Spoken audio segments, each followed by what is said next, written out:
Beware, beware, beware the cat. Hey, hey, Wolfpack, we're back with another surprise tier list. And once again, we're doing Batman, but not the show you're all too familiar with. We're talking about the short-lived, underrated Beware the Batman. This was a cartoon that once premiered on Cartoon Network's DC Nation block, for a short period, and then the network screwed it over. I got some requests to talk about this one because it's honestly kind of a fun and fascinating show to talk about. Beware the Batman was not as big or successful as The Batman or Kevin Conroy's animated series, which I'm sure you've never heard of, but Beware the Batman honestly started to get better as it went along. This is the CGI Batman show, the one that was set in the same universe as Green Lantern, the animated series.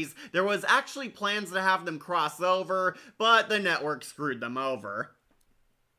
It's not a Friday afternoon without a tier list. Yep, hey, Tails, glad you made it.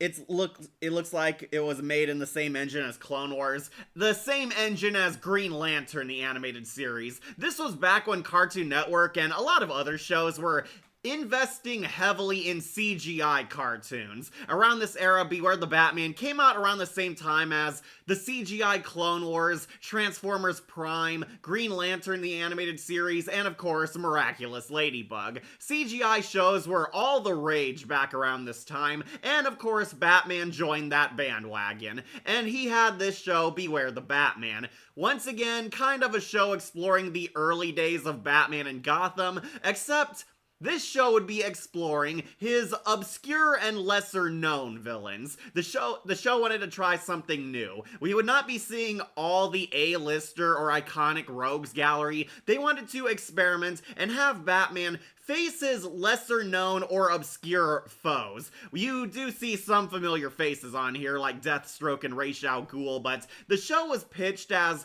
exploring Batman fighting these villains that people did not know. It was an attempt to make them more mainstream, bring them into the limelight, show them off more, and show off some up-and-coming big names like Professor Pig and Lady Shiva, who fans did not know of at the time of the release.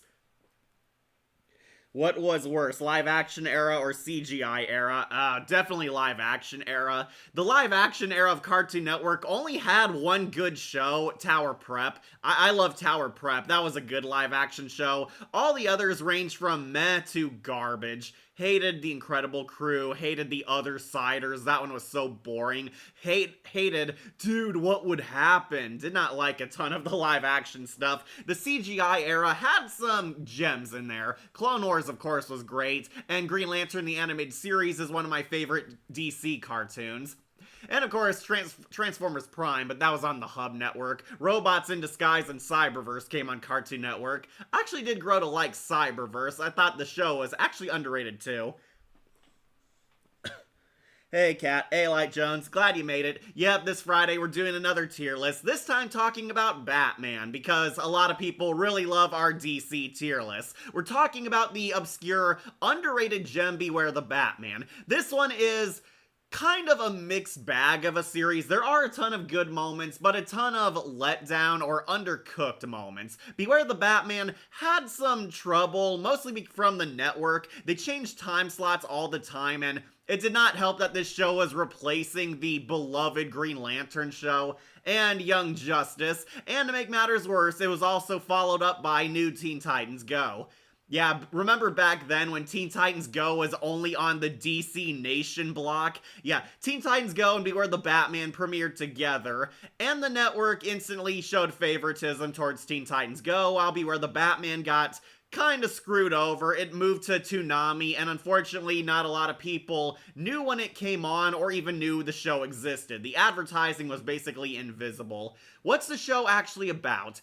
Well, once again, it's exploring the early years of Batman. Yeah, we got a young Batman again. Batman is rising as a hero in Gotham City. I would say it's kind of like Arkham Origins. It's Batman Year 2. Batman is already the Dark Knight. He's already an elite superhero. He's already fighting a number of villains, but he's fighting a new rise in crime in Gotham here, and Bruce realizes he can't do it alone. He's constructing a Bat family while battling these villains. The villains are all lesser known and are given like their first debuts in animation through this show, some names actually became big after this series, like Professor Pig, Humpty Dumpty, and Magpie especially, actually got some good mainstream attention. Batman is fighting these new supervillains, and they're all his lesser known or fairly obscure antagonists.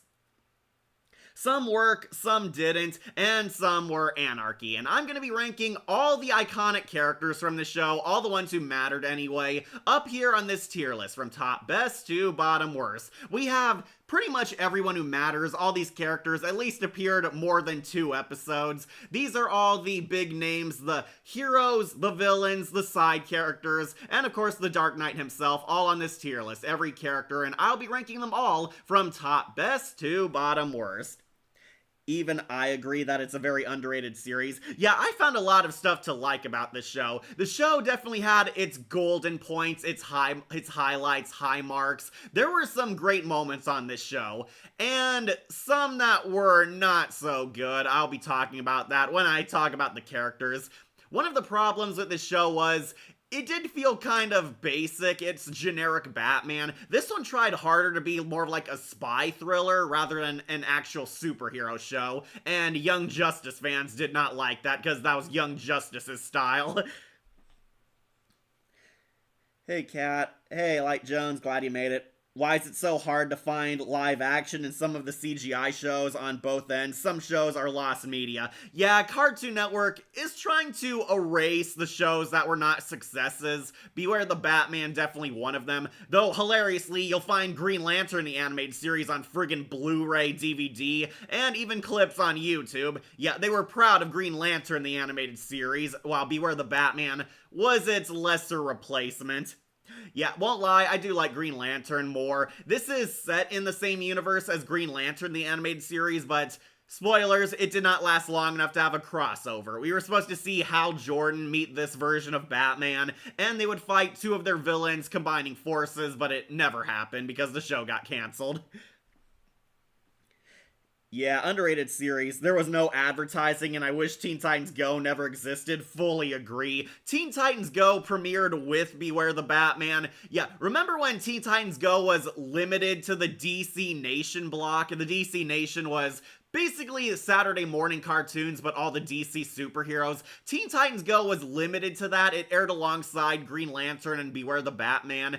And Teen Titans Go promptly took over the network, while Beware the Batman got screwed over, but so did Green Lantern, the animated series. The same studio who made Green Lantern worked on this show, and the CGI has its good moments, but also has some of its questionable designs. I think the problem, the show's Gotham City looks super generic. Gotham City looks like a PlayStation cutscene, or an old Grand Theft Auto level. It did not look really good. It was not bad or glitchy or anything. It was just kind of generic, very mediocre. Looked like something you'd see in a student's like test on how to draw CGI, rather than this great epic layout, this great fantastical world like something on Clone Wars. Hi everyone, AV Scorpio. I was literally that guy in Teen Titans Go shouts, "You ruined my childhood!" Yeah, the Teen Titans Go sucks. I agree, but I'm just gonna live with it now. It sucks, I hate it, and you'll never catch me saying anything good about it. I agree with you guys who complain about it. It is bad. How's everyone doing? I'm okay. We're all fine, V Scorpio, having fun. It was raining here earlier, but it's too wet to go outside, so I decided to host a tier list, because why not? 6 days until Thanksgiving. Yeah, looking forward to our 666th video coming out. Already on Patreon, go check it out, and Wolf has some Twilight Zone stuff. Yeah, I'll be ranking all the characters, the big ones, the small ones, all the characters who mattered in the story. Beware the Batman was kind of half an episodic / story arc driven show. It tried serialized storytelling. There were multiple parters, a long story arc. The first story arc lasted at least 15 episodes, but there are filler episodes in between, like standalone episodes, episodic adventures, and a lot of the episodic adventures introduce these lesser known characters. All like Batman fought Professor Pig and Humpty Dumpty on the side. They were actually pretty fun. It had a lot of good good episodes, I will say. It started getting bad when we had to rush the series finale, and you could tell they were planning a lot more, but ended up very screwed over. I'll go over that in detail when we get to the characters involved in those, but yeah, I'll be ranking all the characters on this tier list, and I do have their own unique categories because it's a Batman tier list and we like having fun. How did Teen Titans Go last nearly 12 years, but some of the good shows only a year or two, including classic Teen Titans? Yeah, that is BS. The network pretty much showed a lot of favoritism and bias towards Teen Titans Go. Some executive up top really loves Teen Titans Go and is keeping it going. That's the only reason why it's still alive, even though I'm sure nobody is watching it anymore. Teen Titans Go, Ben 10 reboots, Thundercats Roar are the reason people hate TV reboots. Yeah, because they all started doing more goofy parody versions of these classic cartoons rather than, actual quality, mature, action-oriented cartoons. Yeah, some kids do like a sense of adventure or deeper storytelling. I do like my stupid cartoons too. I love Aqua Teen Hunger Force, but yeah, these reboots really soiled the IP more than helped them. Teen Titans Go is the SpongeBob of Cartoon Network, except SpongeBob actually started out good.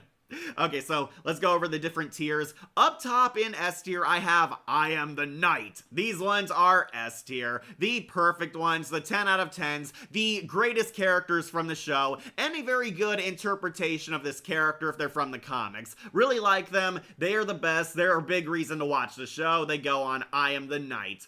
Underneath that, we have Flawless Display. These ones are A tier. They're awesome, they're good, they did a decent job. I might have a complaint or criticism about them, but overall I would say they are definitely good characters. They're basically A tier instead of S tier, but they are a flawless display. Right smack in the middle, we have Basic Warrior. I think it speaks for itself. They're okay, they're average, they're fine. They came and did a decent job. Nothing that really screams, oh, they're so awesome, or they're super bad. Just right smack in the middle, they're fine. They're a basic warrior. Then in fourth, we have Beware the Meh.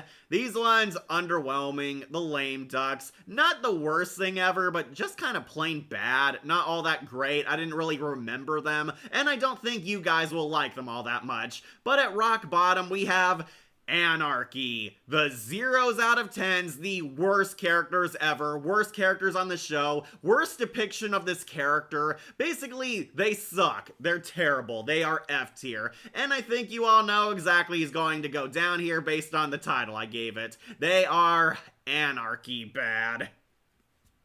Beware the Batman is good, underrated cartoon show. Hey, CG anime fan art. Or anime fan. Sorry. Teen Titans Go was more like the Patrick Star Show of Cartoon Network. Yeah, that one's more accurate. Yeah, it's the Patrick Star Show of Cartoon Network, especially because it spun off a greater show, the original Teen Titans. Yeah, if you like Teen Titans Go, fine, but I do not like it, and there is a very sizable hatedom who dislikes it, who I do agree with. Yeah, Teen Titans Go sucked, and unfortunately Beware the Batman was one of its first victims too, because Beware the Batman was not doing as good in the ratings as Teen Titans Go, so it resulted in the show being screwed over and network executives kind of throwing this show away before it was halfway done. Beware the Batman eventually finished its run on Toonami at a midnight time slot, and a lot of people missed it. I remember when Toonami announced that they brought Beware the Batman back, and it was airing alongside the 2010s Thundercats cartoon, the good one, the anime one, that awesome one with the hot Cheetara. Yeah, that one and Beware the Batman aired alongside each other, and they managed to finish like rerunning their shows and finishing their story arc, but then after it was done, Cartoon Network pretty much threw Beware the Batman away. You can find this online on pirate channels, but thanks to Jack Sparrow, or you could buy the DVD legally or on digital. They are still selling it, so I would recommend a few episodes because the show honestly ended up having a lot of good moments. I never got into this series. I saw a few, but still, also it's one day before the 3-year anniversary of the tragic event. I remember Anime Nights. Rewatching the animated series now, but I was also watching Beware the Batman, which I finished early because there's only 26 episodes. Yeah, the show was very short-lived. It had a number of good episodes, a lot of good plots, and some questionable stuff, including the producers releasing some what ifs or continuing the show's main arc route through the comics. Yeah, apparently there is a Beware the Batman tie-in comic, and it wrapped up some loose plot threads, but not as many as you'd hope, and the producers had some strange ideas and plots they were building up, which we never got to because only one season. Yeah, they did one of those things where, well, they split the season into two halves to pretend it had two seasons. No, it's like a 26 episode show. You can do a tier list of canceled DC live action and cartoons. That would be fun, but there's also kind of a lot of them, and some I've never seen. Some are like way before my time too, like the Justice Society pilot that never got picked up. And some I've never watched. Like, I never watched Lois and Clark. They had like a live action show where it was them going on couple superhero hijinks. Yeah, I never watched that. I know it was airing on the Hub at one point, but yeah. Hey everyone, hey Shadowlink, you made it. We're talking about Beware the Bats. Pretty underrated show, some high marks, some low marks, and we're gonna be ranking all their characters. I have all the characters who matter, big and small, hero and villain, and of course we have Batman on here. So I guess we should finally start this tier list. A lot of people showing up right now. Alright, so let's start with who else? The big man, the Dark Knight, Batman. And this Batman, a bit harder to judge. I might have to put him onto flawless display. Yeah, I know, controversial opinion. What, Cat? You don't like Batman? This is a very mixed bag of a bat. This is Anthony Ruvivar's Batman. Anthony Ruvivar, I only know him from Scream the series. He plays Gustavo's father, the sheriff in season 2. He voices our Batman. Batman's voice I can only describe as a cross between Kevin Conroy and Steven Blum. That's what Anthony Ruvivar's Dark Knight sounds like, and I liked this Batman in parts. I think Ruvivar has gotten better as the show went on. I will say, this is no longer the worst Batman actor ever. This Batman used to be in my worst Dark Knight voices. Now I think he is much better because the bar is that low. Ruvivar honestly did a fine job voicing him, but the show did not really give him too much to do. He didn't really get moments to shine, moments to say, oh yeah, this is something only this Batman could ever say or accomplish. Ones I'm more familiar with are Batman the Animated Series, classic, Batman Beyond, also classic, and The Batman, yep, underrated too.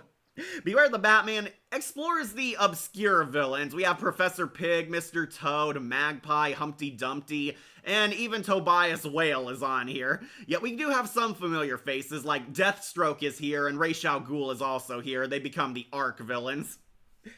Hey Cat, I see we're doing the short-lived series Beware the Bat. Yep.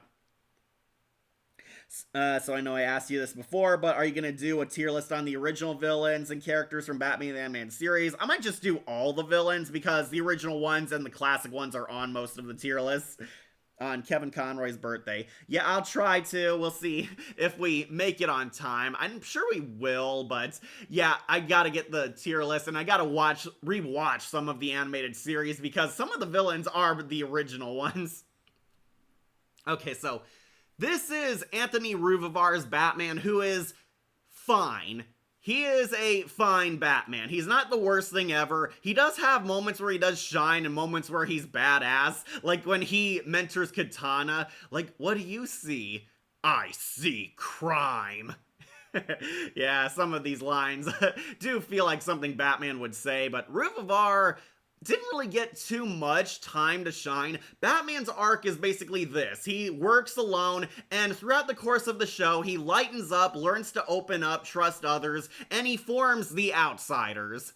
Yeah, that is the endgame for this story arc. Batman works alone protecting Gotham City, but slowly forms allies, friendships, and trust between other characters, namely Katana and Alfred. Katana and Alfred are helping Batman. Bruce, at first, distrusts them, lashes out at them a lot, but then over time he mellows out, becomes the Batman we're all familiar with. He does have his flaws. Namely, this Dark Knight does not trust anyone. They emphasize that this Batman is very much a loner. He's an I work alone character. He triples down on his hardened shell rather than his heroic side. Batman honestly does get moments to be badass. He's still cool. He's still kick-ass. They try to make him feel like a hybrid of Kevin Conroy's Batman and Christian Bale's. Beware the Batman definitely feels like it wants to be the Nolanverse, but animated. He has like this story arc where he becomes much nicer and becomes the leader of his own team.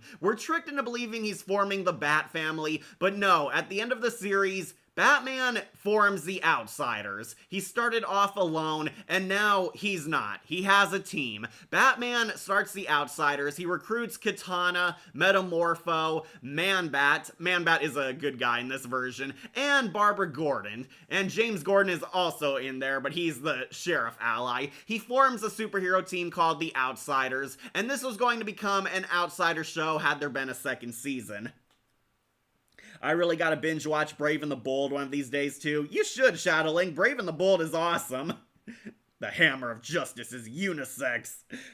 Tobias Whale is a Black Lightning villain, so he seems like an odd choice for the show. If you don't know, CG anime fan, Tobias Whale is here because Black Lightning is a member of the Outsiders, and they were gonna recruit Black Lightning next season, likely revealing that Tobias Whale is indeed Black Lightning's foe.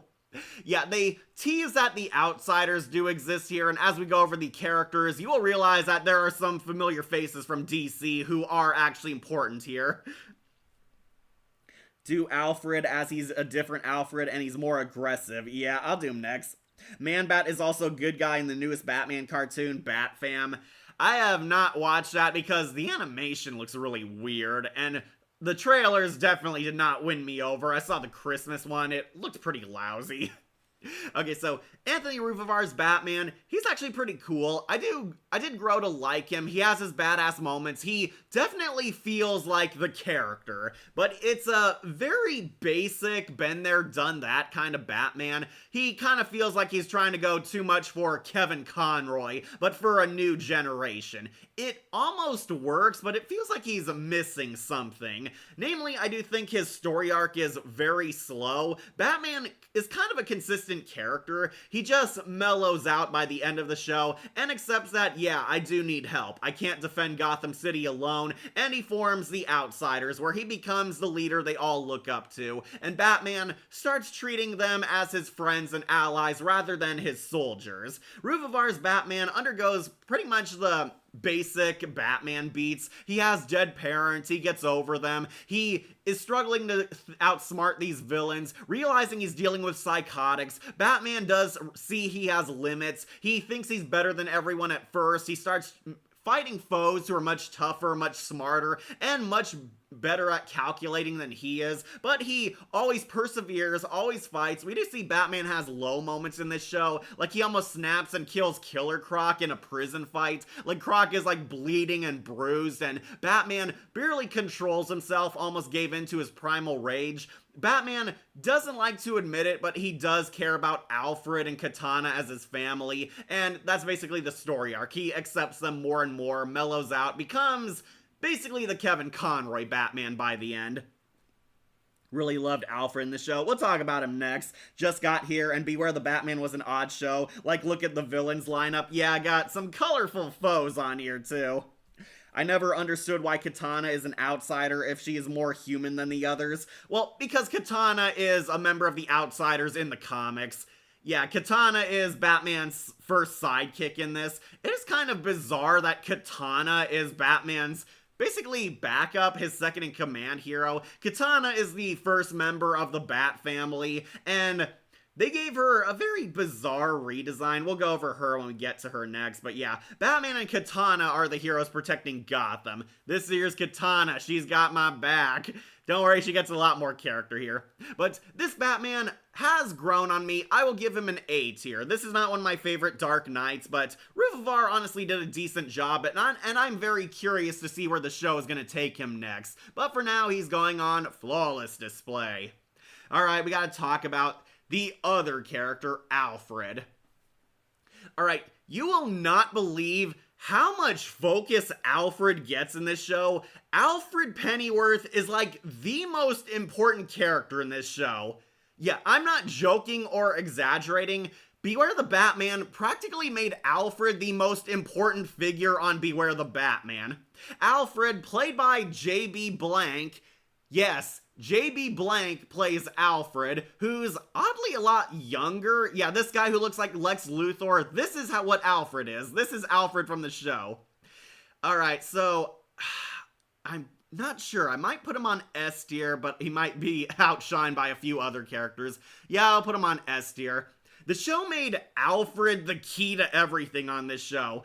Alfred is Batman's mentor figure in this show, which makes sense because Alfred practically is Bruce's father, and it is pretty funny hearing J.B. Blank voice Alfred. J.B. Blank would be more popular as Bane, and believe it or not, this was J.B. Blank's first ever Batman project. He did this show before he did Arkham Origins and the Telltale games, and it is kind of weird hearing this Alfred.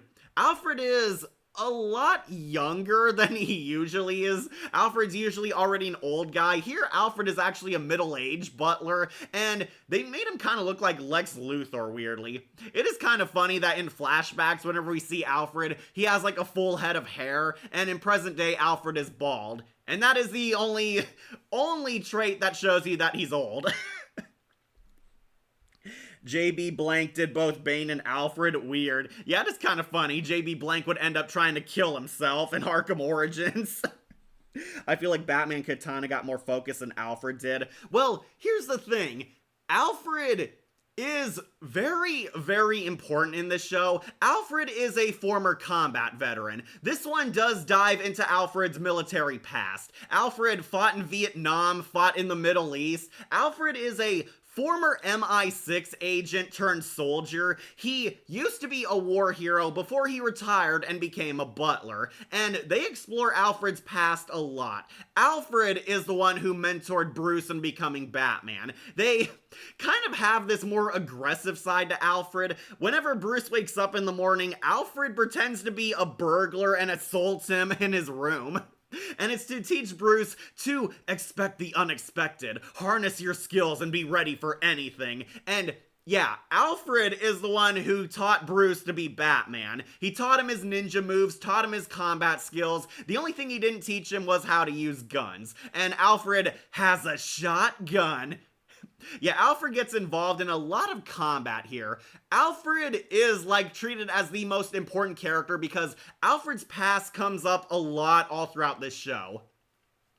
Alfred was a former war hero who fought Ra's al Ghul, and he used to be partners with Slade Wilson. Both these guys would end up becoming arc villains in the show. Ra's al Ghul was a terrorist Alfred was hunting down, and through some wacky soldier antics and spy drama, he ended up killing Katana's father. He killed Mr. Yamashiro in self-defense, and Ra's al Ghul has used this information to blackmail Alfred and to turn Katana against him. Katana is Alfred's goddaughter. He took care of her because he felt guilty for killing her dad.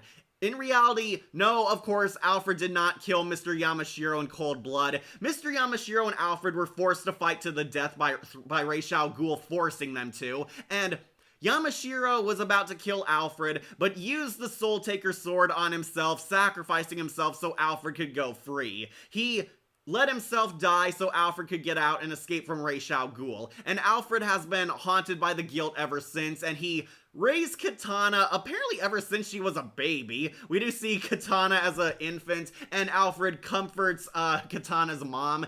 He becomes her godfather, takes care of Katana as like a second child. Katana is a CIA agent in this one. She wanted to follow in Alfred's footsteps. Then she ends up moving into Wayne Manor because she's also stalking Ra's al Ghul in the current League of Assassins. Alfred and Katana have a past, and Alfred is the one who slowly lets Katana in on the Bat family secrets and recruits her. Alfred is also connected to Slade Wilson. Slade Wilson was Alfred's protege in the military. Slade looked up to Alfred as a father figure, but Slade was completely ruthless, cold-blooded, sociopathic, and had a lot of anger issues. Slade idolized Alfred, but Alfred did not feel the same about him. He reported on Slade because Slade was corrupt and abusing suspects, abusing his power, his authority, and even killing people when he was supposed to bring them in alive. Alfred snitched on Slade, and Slade felt totally betrayed by Alfred and wants revenge on him. We'll dive more into that when we get to Deathstroke. But yeah, Alfred was also a father figure to Slade, and Slade wanted revenge on Alfred, and that was the whole twist of the series finale, that this was all about Alfred. Hey, I just finished watching Hazbin Hotel Season 2. What do you think of it? Honestly, Monica, I've had, mixed feelings about it. There were some good points, don't get me wrong. I love Vox. Vox is awesome. I found Lute's character arc very interesting. Charlie... got some words to say on Charlie, but we'll do a tier list on that one day. I thought it was fine. Had its good moments, had its bad moments, but I thought it was definitely okay. The Season 1 finale, much better, but Vox, easily the best character. Alfred was a former war soldier, surprised he didn't become Batman. Yeah, me too, but Alfred is, quote-unquote, retired and old now. Even though this Alfred looks the youngest out of every other Alfred we've ever seen. Yeah, half the villains want revenge on Alfred, and Batman is just an obstacle getting to him. That's what I mean when I say Alfred is the most important character, but I kind of grew to like this Alfred because a lot more focus was on his war history. Alfred is a shell-shocked veteran in this show, overcoming a lot of his past deeds, but Alfred is also a pretty strong masculine figure that Batman Katana look up to. Alfred has a been there, done that, shape history kind of attitude, kind of the wise elder mentor figure, and he's not afraid to get his hands dirty. Alfred is just...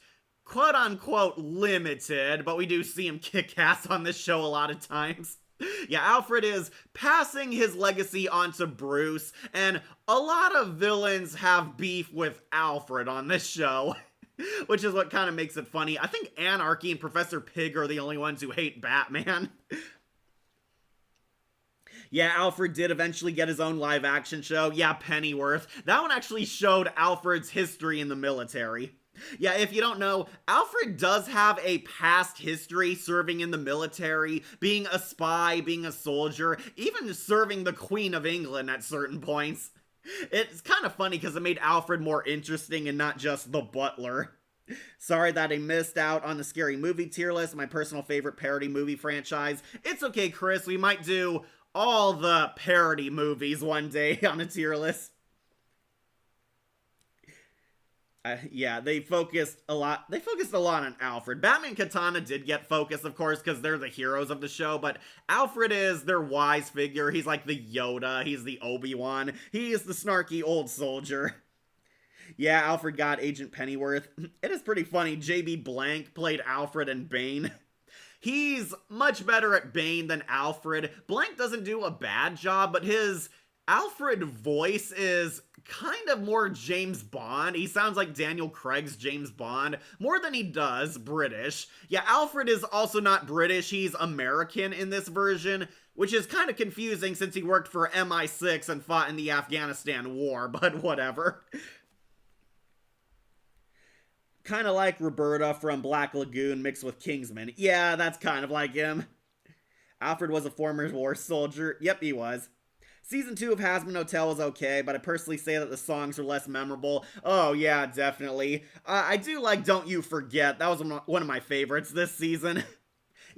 Gravity. Even though Gravity is the greatest I've ever heard. Yeah, Gravity and Don't You Forget were my top 2 songs.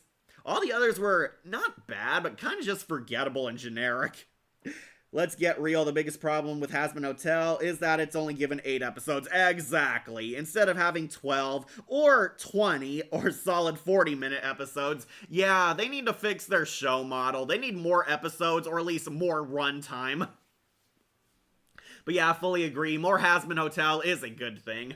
Alright, where was I with Alfred? Yeah, Alfred is honestly kind of interesting on this show. They made Alfred a lot more compelling, dive into his former military background, and Alfred is actually struggling as a father figure. He frequently calls out Bruce on his mistakes. He realizes that he made errors in his own life, and Alfred's kind of on his own personal atonement quest, and doing so by raising Bruce properly. He's reveals that he is proud of Bruce. Alfred is kind of more aggressive, a lot more stern and grizzled on this show, a more hardened version of Mr. Pennyworth. Alfred is not the kind, snarky butler we see in the animated series or the Arkhamverse. This Alfred, much more in your face, much more aggressive. He keeps to himself a lot, kind of acts more like Batman than Bruce does, honestly.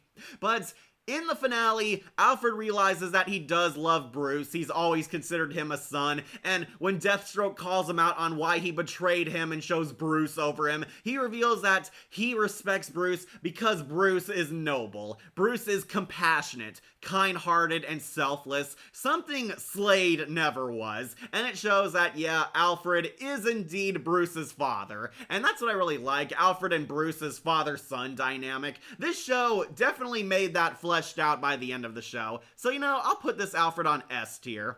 However, he will be overshadowed by a lot of upcoming characters. I agree, Vox is so cool, badass, and hot. He's my husbando. Well, you didn't like Valentino's nude scenes, Monica? Hello, Cat. Hey, cool show. Glad you made it. Okay, one last one. I just hope that Has-Been Hotel doesn't go down like Hell of a Boss. Oh yeah, where season 1 was amazing, but everything else just went downhill and got progressively worse. Yeah, I used to love Hell of a Boss, then it started going downhill. One, they focused too much on Stolitz, the relationship drama, took over all the fun. And that was a huge problem. Has-Been Hotel Season 2 was not bad, but like Beware the Batman, kind of a mixed bag. A lot of highs, but an equal amount of a few lows that were just painful. Yeah, Vox is cool, though. Unlike you, Monica, I did not need to see a Vox nude scene. Yeah, they gave Vox a nude scene where he was banging Valentino in front of Alistair. That show is weird. We'll have to talk about that on a tier list. Alright, last member of the main cast, Katana. This is Katana. She's got my back.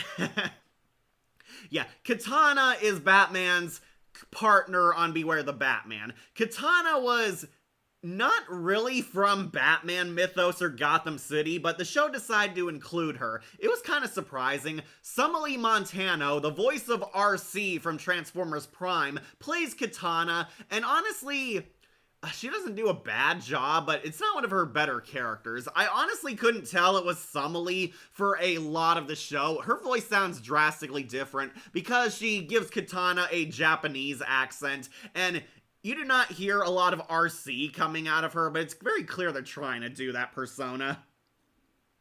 Want to do my waifu Magpie next, better than the Transformers Robots in Disguise 2015 Magpie. Bro, a lot of stuff is better than that. Waiting for the Hell of a Boss tier list and agree the Stolas and Blitz story wasn't great, especially at the end of season 2. No, it was not. Alright, Katana, I think I might upset some people, but I really didn't gravitate towards her. I'm gonna put her on Basic Warrior.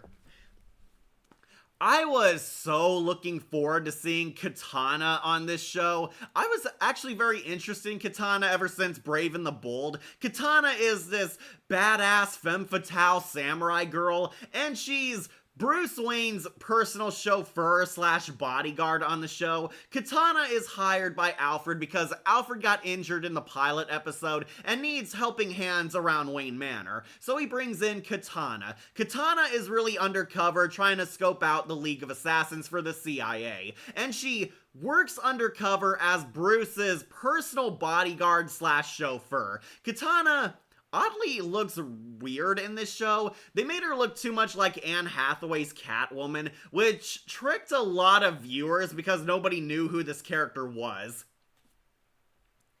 I used to like Valentino back in 2020, but there was so many controversy in him hurting Angel and animals to the point that it was too much. Yeah, that's why he sucks. Wow, interesting. Having RC voice Katana in this, didn't recognize her at first. I didn't either. Sumley Montano voices Katana in this show. It is the same voice actress of RC, and I thought that was perfect casting until I saw the show. Katana has a very thick Japanese accent, and Montano doesn't bring her RC persona to this character. Katana is much more quiet, reserved, kind of the female equivalent to Batman, which makes sense because that's what she's like in the comics, but it also didn't make her very interesting. I know a lot of people also consider Katana super sexy because she wears a cat suit throughout the entire show. Yeah, Katana does not wear any of her iconic costumes, which really disappointed me. Katana wears a Catwoman jumpsuit, and all she does to disguise herself, get this, she puts on a tiny domino mask. And that is it. Yeah, Katana wears this suit even when she's not a superhero, and somehow nobody in Gotham can tell that she's Batman's superhero helper. Yeah, I don't get how Katana's mask disguises her. It's kind of like Clark Kent's glasses. That's the joke they're going for. They can't tell it's Katana when all she wears is like a tiny mask over her eyes, and that dupes everyone into believing she's a completely different person. Yeah, Katana wears her sexy cat suit even when she's working on the job in a civilian in public. It is kind of hilarious how nobody recognizes her. Okay, so Katana had an interesting story arc, but after the Ra's al Ghul arc ends, her character kind of comes to a halt. And that's my biggest problem. Katana could have been the most interesting character on the show, but she gets sidelined in the last half of the season. Katana is slowly recruited into the Bat family. Bruce is running tests on Katana, seeing if she's worthy of being in the Bat Cave, the Bat family, being a sidekick helping him out on the battlefield. Katana at first really hates Bruce Wayne. She hates Bruce and thinks Batman's a lunatic, but Batman slowly guides her into his ways, guides her into thinking like him, and showing some respect. Katana does come around to caring about Bruce Wayne. When Bruce Wayne is supposedly assassinated by the League of Assassins, she blames Batman for it, but reveals that, this was all a test. Bruce is alive, and I wanted to recruit you into the Batcave because I'm Batman. And Katana becomes Batman's first ever sidekick. She's called Katana because that was her code name in the CIA. Katana once went undercover to fight the League of Assassins. She was tracking down Ra's al Ghul and Lady Shiva, only to end up defeated by them, but she stole the Soul Taker's sword. Yeah, Katana's legendary magical blade is in the show. She stole the Soul Taker's sword. This magic sword that whoever the sword strikes or kills, their soul is absorbed and trapped forever within this blade. The sword looks less like a katana blade and more like a traditional European sword, like a knight sword, but a green version to show you it's supernatural. At first, I thought she was Catwoman, but no, she was Katana, which she doesn't really look like any version of Katana at all. Yeah, I did not like that. Katana gets a generic black spy suit. I think it was supposed to make her look sexy. It does if you're into her, but I was not super into Katana. I think Magpie and Lady Shiva were much, much hotter. But yeah, a lot of fans were kind of confused because she looks like Anne Hathaway's Catwoman, and a lot of outside viewers who saw images or clips of it thought the same. No, this is Katana. Katana in the comics is a magical samurai warrior with her Soul Taker blade. The blade is in the show. She stole it from the League of Assassins, and the League are, of course, in Gotham City. They're targeting this researcher who built a nuclear power reactor that they want to hijack, only for them to discover that Katana is still alive, and she has the Soul Taker blade. Katana's arc is basically opening up, mellowing out, becoming nicer. She's a defrosting ice queen. Katana is much more hardened, antisocial, kind of like the female equivalent to Bruce in this show. She doesn't want to reach out also, and that was kind of my problem. All three of the characters felt exactly the same. They're all standoffish, cold, and hardened, and all of them basically just have to open up and become nicer. They all just kind of felt very similar character arc-wise. Yeah, she wears this tiny mask over her, and that fools everyone. It's a jab at the Clark Kent glasses, how Superman just wears glasses on himself, but they also kind of neglect that Superman also wears a completely different clothing style than Superman. Basically, like Alexis Rhodes from Yu-Gi-Oh! GX, yeah, very much.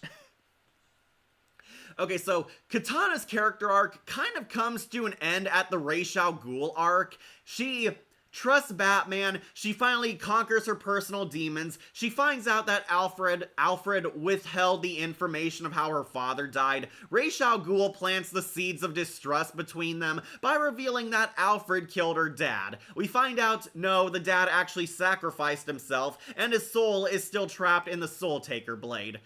For those of you who don't know, in the comics, Katana's husband was killed by this blade, and she was trying to avenge his death and talking to the husband's ghost in the blade. They changed this to her father for some reason. Yeah, her dad's soul is trapped in the blade, and she gets closure on her dark and troubled past, finally talks to her dad's ghost through the blade and gives him a peaceful goodbye, realizes that Alfred did care about her and was a good man after all, and she defeats Lady Shiva, finally conquering her demons and her dark past, willing to reforge herself into a superhero, atoning her misdeeds, basically. She once was a part of the League of Assassins, joined them, stole from them, then conquers her inner demons, and unfortunately, that's kind of where her arc kind of comes to an end. Katana gets over all her personal drama, says goodbye to Ghost Dad, and accepts Alfred and Bruce as her new family, where she becomes Batman's loyal sidekick and kind of the Dick Grayson of the show. She's the one cracking jokes, one-liners,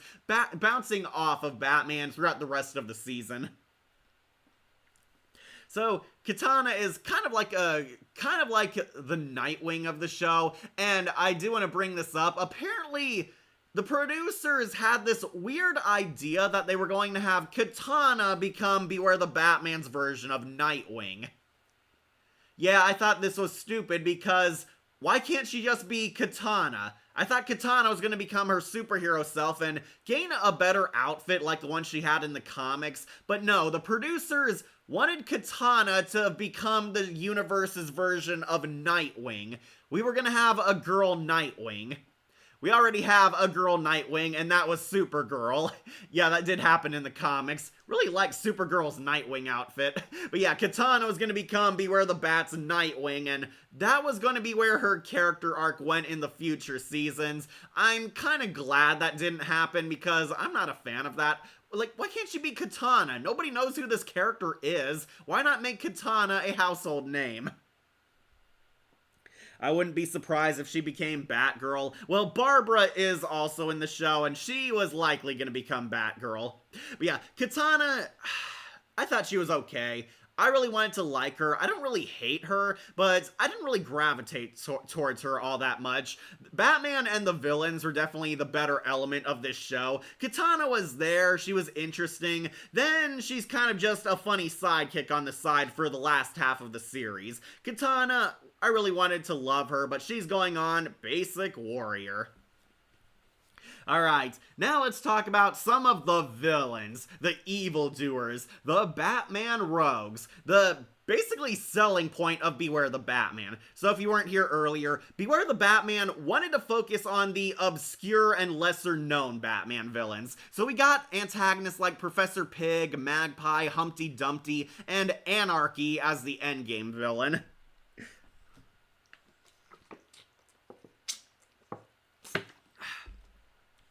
Alright, so we'll start with the one the comments and chat have been requesting the most, Magpie. Shiny, shiny. Magpie, the professional psychotic thief going on to I Am the Knight.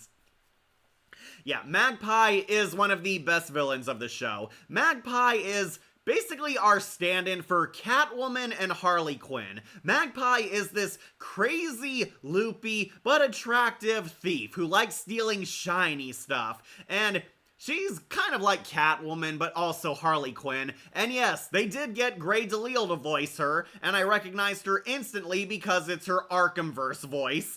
Yeah, Grey DeLisle uses her Catwoman voice for Magpie, but gives her a more psychotic edge, like a mix of evil Azula in there. Shiny, shiny. And she has like her sharp talons. She weirdly looks like Lady Gaga, if you can see here. Yeah, a lot of people pointed that out. She looks like Lady Gaga as Catwoman. Magpie is based off of a bird. She has like feathers on her shoulders, has this weird like bird mask, and she has talons on her claws. Yeah, she has like bird claws on her hands with poison, like poison dipped on them like Cheshire. If she slashes you, she knocks you out. Yes, we wouldn't see her again till Gotham or Batwoman. Yeah. Magpie is my favorite. Yeah, Magpie, one of the most popular characters on the show for pretty obvious reasons. She's the hot, sexy femme fatale character, but she also has a very deep story. Magpie basically gets introduced as this pro thief. She breaks into buildings and likes stealing shiny things, her catchphrases. Shiny, shiny. She likes stealing gold, valuable trinkets, jewels, and gems. Kind of acts like Catwoman for the first half of her debut episode, until Batman starts looking into her. We find out Magpie wants revenge and is going around basically mind raping a bunch of random people. Magpie was actually an experiment gone wrong. She was once a prisoner named Margaret Sorrow. Yes, really. Margaret Sorrow signed up and volunteered for this experimental surgery which would rewire a criminal's brain to make them good. Yeah, kind of like a Clockwork Orange. She signed up for this and wanted to redeem herself and become a good person. However, the experiment went wrong. Magpie's mind was kind of split by this. Magpie is a split personality. Margaret Sorrow is actually this peppy, nice girl who's a personal assistant to an Arkham psychiatrist. Margaret Sorrow acts normal by day, but at night she becomes Magpie. Magpie wants revenge because she's the evil half, the repressed memories, the memories that were supposed to be erased but didn't go away. Magpie doesn't realize that she's been cured and has a normal civilian life, and she is trying to find answers of who she is, what her past was, and she's attacking all the doctors related to the experiments, including her boss, Dr. Ravencroft, who she takes hostage. Blackheart and a bird. Wow. Yeah, Magpie, pretty hot too. She looks like Catwoman, but with some bird attachments. A lot of people pointed out she looks like Lady Gaga. A lot of people love Magpie for obvious reasons, but her character arc is honestly pretty cool. Magpie is kind of this creepy yandere who loves and hates Batman. Yeah, she's that type of girl. She has a mad love for the Dark Knight. In her first episode, she is attacking all these random doctors. Batman is solving the mystery, trying to find the connection, realizes that Margaret Sorrow was a victim of this experiment gone wrong. She nearly kills Dr. Ravencroft, but Magpie had no idea she was two different people. Batman knocks her wig off. Yeah, the white hair is just a wig. She actually has kind of Selena Kyle's hairstyle under there. She's actually Margaret Sorrow, and Magpie realizes that her own bad fate was her own fault. She is the bad memories that Margaret tried to get rid of. So Magpie decides to fight back and realizes she wants to be a villain now. She falls in love with Batman, has a yandere relationship with him, can't decide if she wants to kill him or mate with him. Batman, of course, knocks her ass out, and unfortunately, this one shines a light on the incompetent politics of Gotham. Magpie is not sent to Arkham, she's sent to Blackgate Prison. Yeah, they also have Blackgate play a much larger role in the show. Blackgate Prison is where Batman's sane criminals go to when they're arrested, rather than Arkham Asylum. Arkham Asylum doesn't exist yet in this show, and it's hinting that they're going to build a new mental health facility for these supervillains. Yeah, basically teasing Arkham Asylum's on the way. Love this character. Rule 34, enough said. Yeah. Yes, we wouldn't see her again until Gotham and Batwoman. Yeah, Beware the Batman actually made Magpie very popular. This is one of the iconic villains from the show, and a lot of future stories would use this personality of the character. Magpie would appear in Gotham as a filler villain. She's like a funny rival to the Penguin and Catwoman, and she was in, the Penguin show. Yeah, she was also in Arkham Asylum there. She's a thief who has an addiction. She suffers kleptomania. Yeah, Beware the Batman actually made her more popular than before. Yeah, this is the Magpie a lot of stuff like associates with. This is the iconic personality for Magpie. Everyone loved this depiction. She really stood out on the show. Her second episode was even better than her first one. Magpie would come back and it's revealed that she has a crush on Batman. Batman has actually been visiting her in prison because he wants to help her become good again. He was trying to help her reach out towards her humanity, help her see the light and find herself, but all it did was make Magpie worse. Magpie falls completely in love with Batman, and when Batman teams up with Katana, she hilariously mistakes Katana as Batman's abusive girlfriend and wants to help break them up. Magpie breaks out of prison, dupes Lunkhead, possibly kills him too, and she breaks out of Blackgate to save her Batman, and she goes on this crazy yandere scheme to win the Dark Knight, thinking that there's something between them, that Batman has to care about her. We find out Batman has inadvertently made her mental illness worse. Batman was visiting her because he wants to help her regain sanity. Batman shows that he cares about her, thinking that there's still good in her, but Magpie has been trying to corrupt him, trying to make Batman accept the darkness, his inner darkness and dark side, because they belong with each other. Batman says no, he's not interested in her. Magpie sadly gets her heart broken in this episode, but of course goes full-blown psychotic yandere. She knocks out Katana and buries her alive, forcing Batman to choose between Katana or her, but Katana manages to break out of her tomb, digs herself out. Batman gets beaten by Magpie, almost killed, but Katana ends up saving the day. We get a sexy cat fight with Katana and Magpie, where Magpie is put in her place. Batman finally tells her off, tells her that he cared about her, but the problem was her. She didn't want to change, she only got worse, and that basically, she shunned her humanity. Batman also reveals that he was seeing her to remind himself of not losing himself in his Batman identity. Batman wanted to see that this is what he could become, and Magpie completely rejects him, goes psychotic yandere again, but Batman and Katana double team her and knock her out. Magpie also has low-key super strength and a healing factor.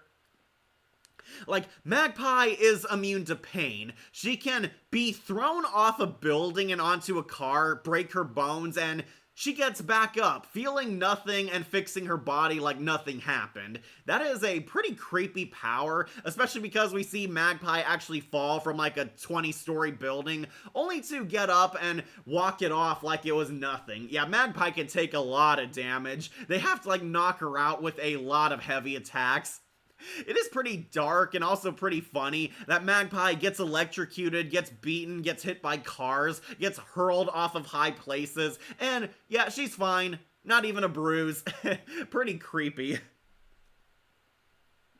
Yeah, Magpie is one of the favorite characters. I think that Beware the Batman's reinvention of Magpie is comparable to Batman TAS reinvention of Mr. Freeze. Yeah, I do think that too. Magpie was one of the most successful villains from Beware the Batman because her personality kind of became the definitive version of this character. Beware the Batman did it so great with this character. Magpie would make some appearances here and there. She was usually with other villains. She took part of Ra's al Ghul's villain invasion, tried to capture Batman for the bounty, basically a small handful of cameos, but her 2 episodes, easily the best episodes of the series. Yeah, oh, she was also on Batwoman. I forgot that. I know she was on the Penguin show. She was in Arkham Asylum. Magpie's just Catwoman's long-lost sister who acts more like a raccoon than a cat. Shiny, shiny. Yeah, Grey DeLisle uses her Selena Kyle voice. It is easily recognizable, which is why a lot of fans accidentally mistook her for Catwoman. Wow. Lady Gaga should play Magpie in a Batman film. She should, but they stupidly made her Harley Quinn, and one of the worst interpretations of Harley Quinn at that. Yeah, I have a thing for yanderes. Yeah, they're fun. Yanderes are fun villains, okay? Yeah, I know they can be creepy, but that makes them more compelling, too. And Magpie is a genuine threat. Like, she almost kills Katana. That's how tough Magpie is. And she can really take a beating, which is why Batman can never keep her caged. The two Magpie-focused episodes are arguably the best episodes of the show. Fully agree, CG Anime fan. Those two episodes, top tier. Highly recommend them. Honestly, you could probably watch them without having to watch the rest of the story arcs. Yeah, they are pretty good. Yeah, the live-action versions are very bad, unlike this version. I mean, I have to give it to the two series for trying, but nah, just no, stick with this series and the comics. Yeah, this Magpie, easily one of the best versions. Magpie would appear in other Batman media. She was a filler villain in Batwoman. I believe the quality of that speaks for itself. Then she was in the Penguin show. She's in Arkham Asylum. She's like roommates with Sophia Falcone. And I know she was also in Gotham. She's in like the final season. Magpie is a hilarious villain. She's stealing from the Penguin and she's a rival to Selina on that show. It's funny because Penguin and Selina team up to stop Magpie. Yeah, remember her catchphrase on that was bang bang because she loved explosions. I did like her costume on Gotham. They made her look good, but not as hot as Beware the Batman's version. Like that Batman and Katana never got together. Yeah, me too. They were platonic friends. It feels refreshing to see a platonic friendship between two leads of the opposite gender. Yeah, it was nice, though. Weirdly, they kept trying to set each other up with dates. That part felt really weird.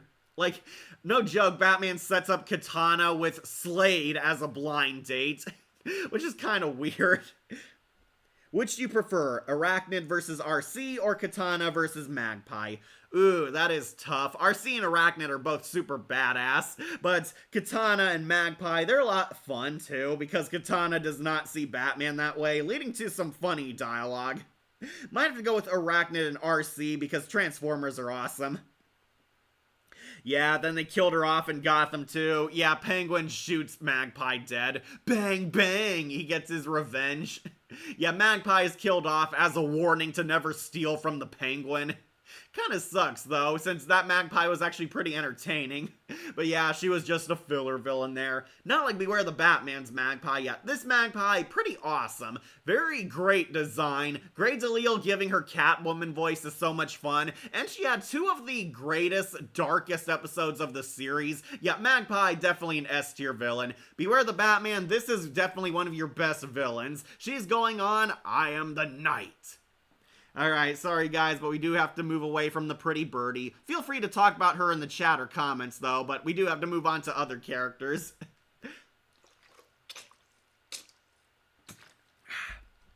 Alright, so. Next, let's do Simon Stagg. I am Simon Stagg. I am one of the most powerful people in Gotham. Yeah, Simon Stagg from Arkham Knight is in this show, played by Jeff Bennett. And Simon Stagg, pretty funny villain. I like Jeff Bennett's over-the-top evil executive voice. I got so much money, even Batman won't be able to stop us. I'm gonna put him onto flawless display. Yes, Simon Stagg, usually a Metamorpho villain. Metamorpho is in the show, and he was in Arkham Knight thanks to this series. Simon Stagg, honestly a pretty fun, love-to-hate antagonist. Simon Stagg, basically your generic corrupt corporate executive. He's an evil, rich, elitist prick, a total douchebag, but Jeff Bennett brings his all to this character. Jeff Bennett gives him this over-the-top, always angry and bitter voice. I've got so much money, even Batman won't be able to stop us. Yeah, thanks to this show, Simon Stagg would appear in Arkham Knight. He helped build the Cloudburst with the Scarecrow in the Arkham Knight. He's taken hostage and betrayed because he tried to milk more money from Scarecrow. Yeah, not a bright idea. I agree about your opinions about Simon Stagg. Thank you, CG Anime Fan. Okay, so this guy is a dick, but he's a very entertaining dick. He also suffers karma in the series, so it made him a lot more tolerable. This is basically what Sentinel Prime should have been. He's like this total ungrateful, sassy, angry dickhead, but he suffers karma in all his appearances. Simon Stagg is actually in the pilot. He's taken hostage by Professor Pig and Mr. Toad. Professor Pig and Mr. Toad abduct all these billionaires and want to hunt them in a most dangerous game. And Simon Stagg is the token evil teammate. He's like, forget you, I'm saving myself. No, we can't save him, leave him. Pretty much the biggest dick in the group, but of course, Batman and Alfred end up saving him. Simon Stagg pretty much complains every time Batman saves him, only for Batman to tell him to basically shut up. Jeff Bennett definitely having fun as this character. He's always like angry or sneaky or making some snarky complaint.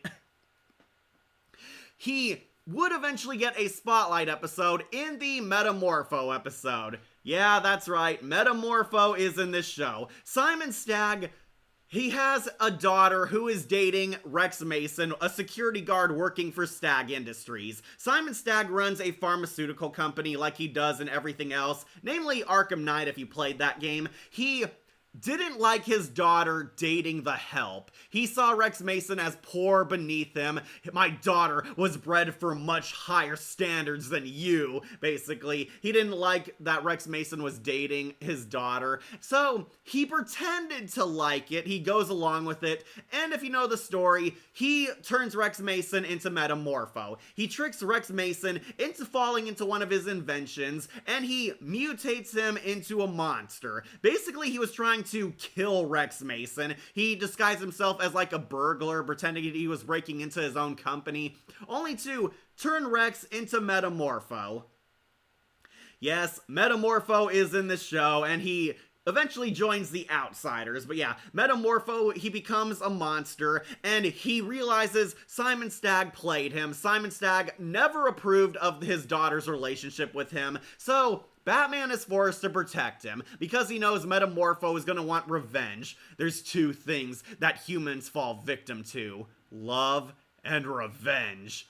Honestly, a pretty good quote from the show. Simon Stagg needs Batman's protection. Batman saves him. We finally see the ugly side of Simon, that he never approved of their romance. He did not like Rex. He did not want his daughter to date this common working man. And he actually tries to frame Batman for everything. Yes, Stagg, very arrogant, believes he's playing the Dark Knight. No, Batman thought ahead and outsmarted him. Yeah, I know you're all surprised, but yeah, Simon Stagg gets saved. Metamorpho actually tries to kill himself. He tries to evaporate, but no, he survived. He's gone. Sapphire and he don't end up together. Simon Stagg pretends, oh, this is all Batman's fault, but no, Batman reveals that he left the microphone on. Yeah, he recorded everything and revealed that Simon Stagg was the one who mutated him in the first place, and Stagg actually loses everything. Yeah, Simon is arrested at the end of his second episode, exposed as a criminal, and his daughter completely disowns him. Very satisfying defeat. Stagg is thrown in prison, and to the show's credit, he remained there. He never came back. We find out he's not out of the picture yet. He makes like one more cameo in an episode where Stagg Industries is trying to come back and it's taking over the poor side of Gotham, the Cauldron from the Arkhamverse. Batman thinks it's Simon Stagg, but he reveals, no, it's not me, not this time, it's somebody else. And that somebody else we'll get to later on this tier list. But yeah, I like this guy. This Simon Stagg, much more ballsy than his Arkham Knight version. Arkham Knight Stagg was a lot more cowardly and pathetic. Here, he's also cowardly and pathetic, but he also tries to pretend he's confident and in control, which made him a lot more entertaining. Thanks for agreeing with me. Yeah, I'll put Simon Stagg on flawless display. Definitely a fun interpretation of the character. Alright, so with that, I suppose we should also get to Metamorpho.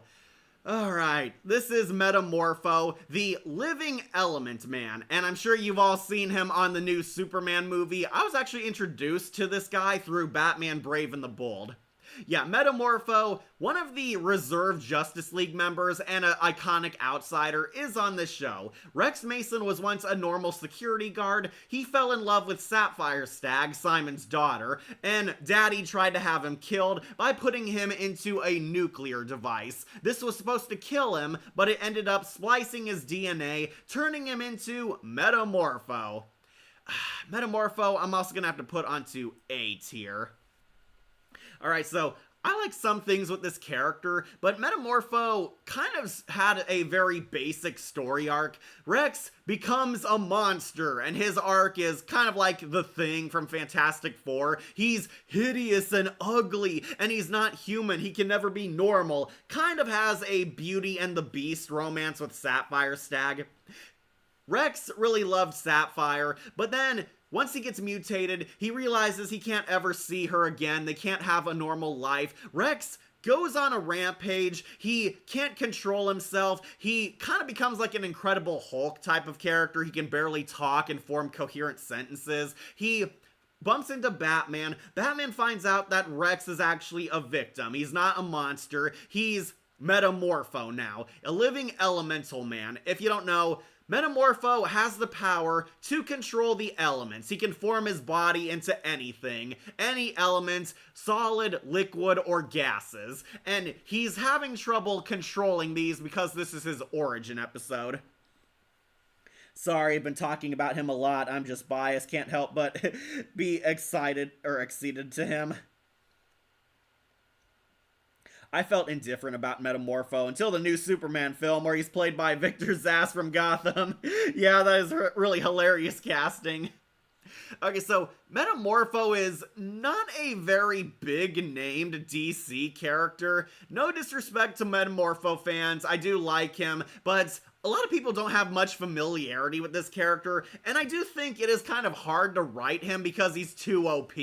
And yeah, the show also realized this. He's too OP. Metamorpho can literally become anything, so they had to kind of nerf him or keep him away. Metamorpho goes on a revenge spree trying to kill Simon Stagg because he ruined his life. He confronts Sapphire, and in one of the show's most tragic scenes, Metamorpho and Sapphire don't get together. Sapphire completely rejects him. Sapphire can't love him anymore, especially in the way he is, and Metamorpho actually tries to kill himself. He goes back into the nuclear device and tries to evaporate himself. Metamorpho is believed dead. He killed himself because the girl he loved rejected him, and he can't live on as a monster. However, in a twist ending, we see Metamorpho's alive. Yeah, his hand comes out of the sewer, revealing that he's still kicking. Metamorpho would make a surprise return halfway in the season again, revealing that he's trying to find a purpose. Metamorpho has become a mysterious protector in the poor city of Gotham. He's like living in the Cauldron. That was a map from the Arkhamverse. He's in the Cauldron protecting the poor people, known as the Golem. Yeah, that's what the show calls him. Nobody sees what Metamorpho looks like. They call him the Golem because he's this huge rock man. He's attacking these evil extortionists, these guys in like Call of Duty Spec Ops suits, who are trying to extort the poor citizens of Gotham, forcing them to move out of town because Stagg Industries is trying to buy it. They want to buy the Cauldron, the poor side of Gotham, and rebuild it, take it over for a real estate scam. Metamorpho is interfering with that, where Batman and Metamorpho finally team up and help Metamorpho find his purpose. Metamorpho becomes a hero and wants to become an ally with the Dark Knight, leading to him eventually joining the Outsiders and being there in the finale battle. Metamorpho is the most underrated member of the Justice League in my opinion. Yeah, I do like him. His powers are really cool. He has a lot of good shows he's a part of. Metamorpho was in the classic Justice League. Yeah, believe it or not, Metamorpho and Simon Stagg were in the DCAU Justice League. They were in Brave and the Bold. They're in the new Superman movie. And Metamorpho was also in Young Justice. He had a really cool fight scene against Slade, of all people.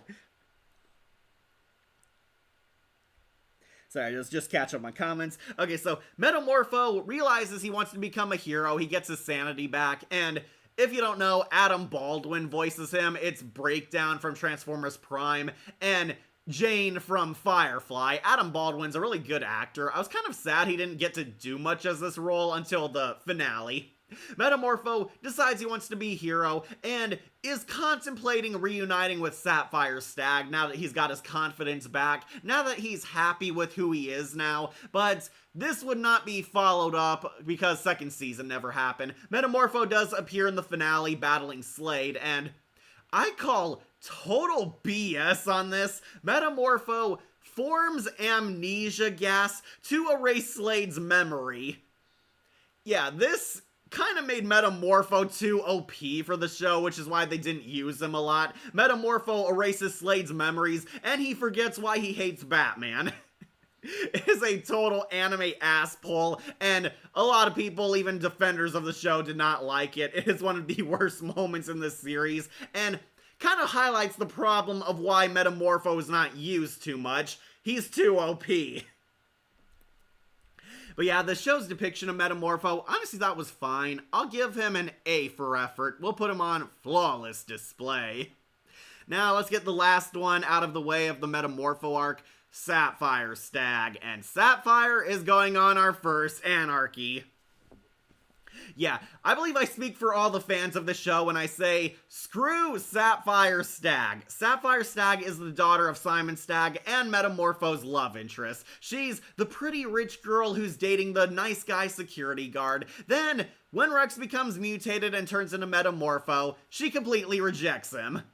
Yeah, she completely turns her back on her loving boyfriend because we can't be together, you're not human anymore. And she's pretty much the reason why Metamorpho tries to commit suicide and kill himself. And guess what? She gets worse in her next appearance.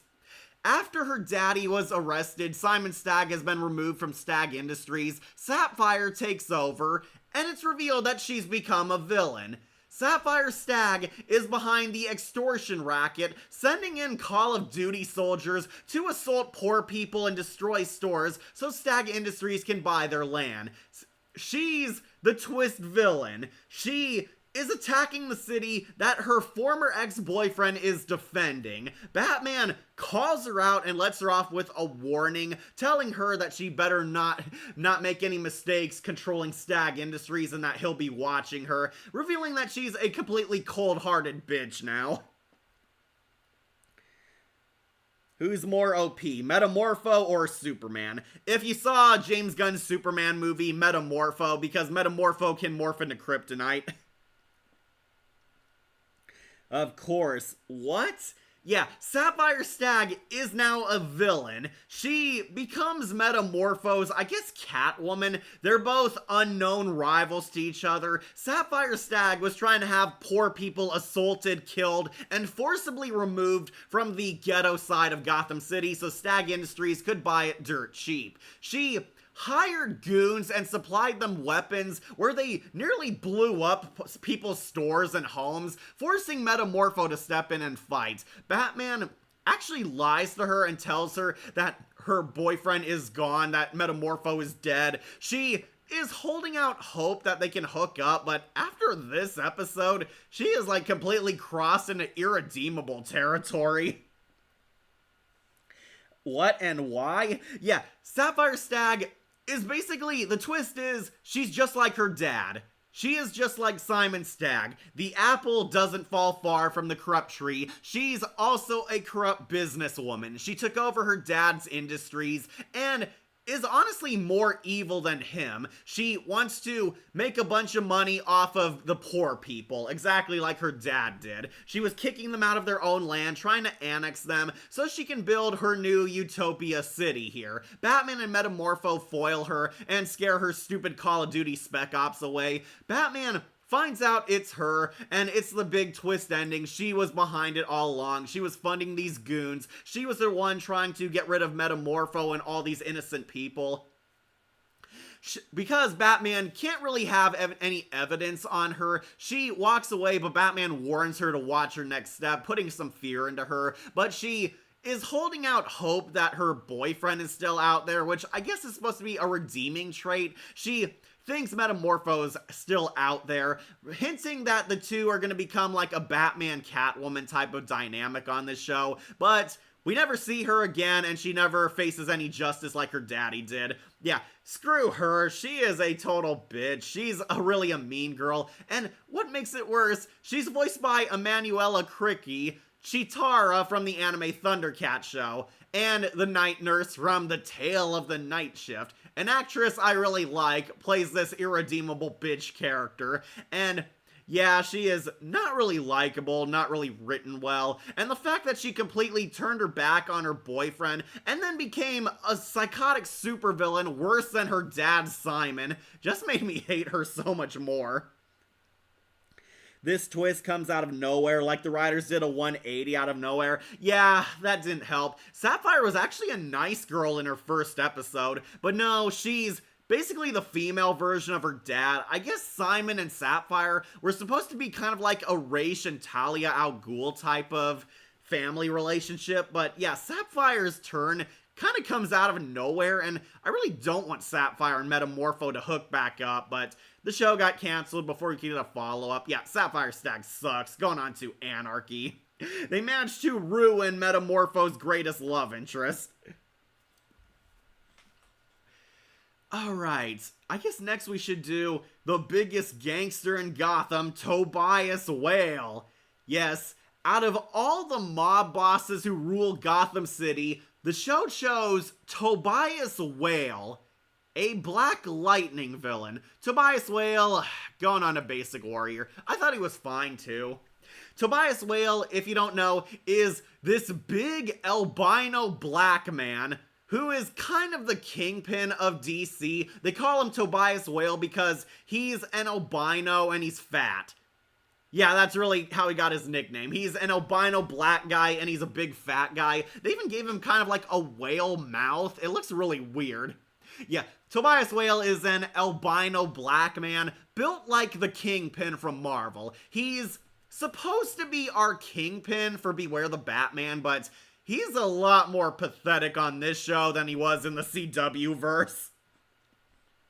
I would have liked to see Rupert Thorne, Sal Maroni, or Roland Daggett instead of Tobias Whale. Yeah, me too. Like, there were so many mob bosses in Batman that they could have chose anyone to fill this role, but no, they chose Tobias Whale, and basically he acts kind of like a ghetto stereotype. He's this hardcore, sassy black man.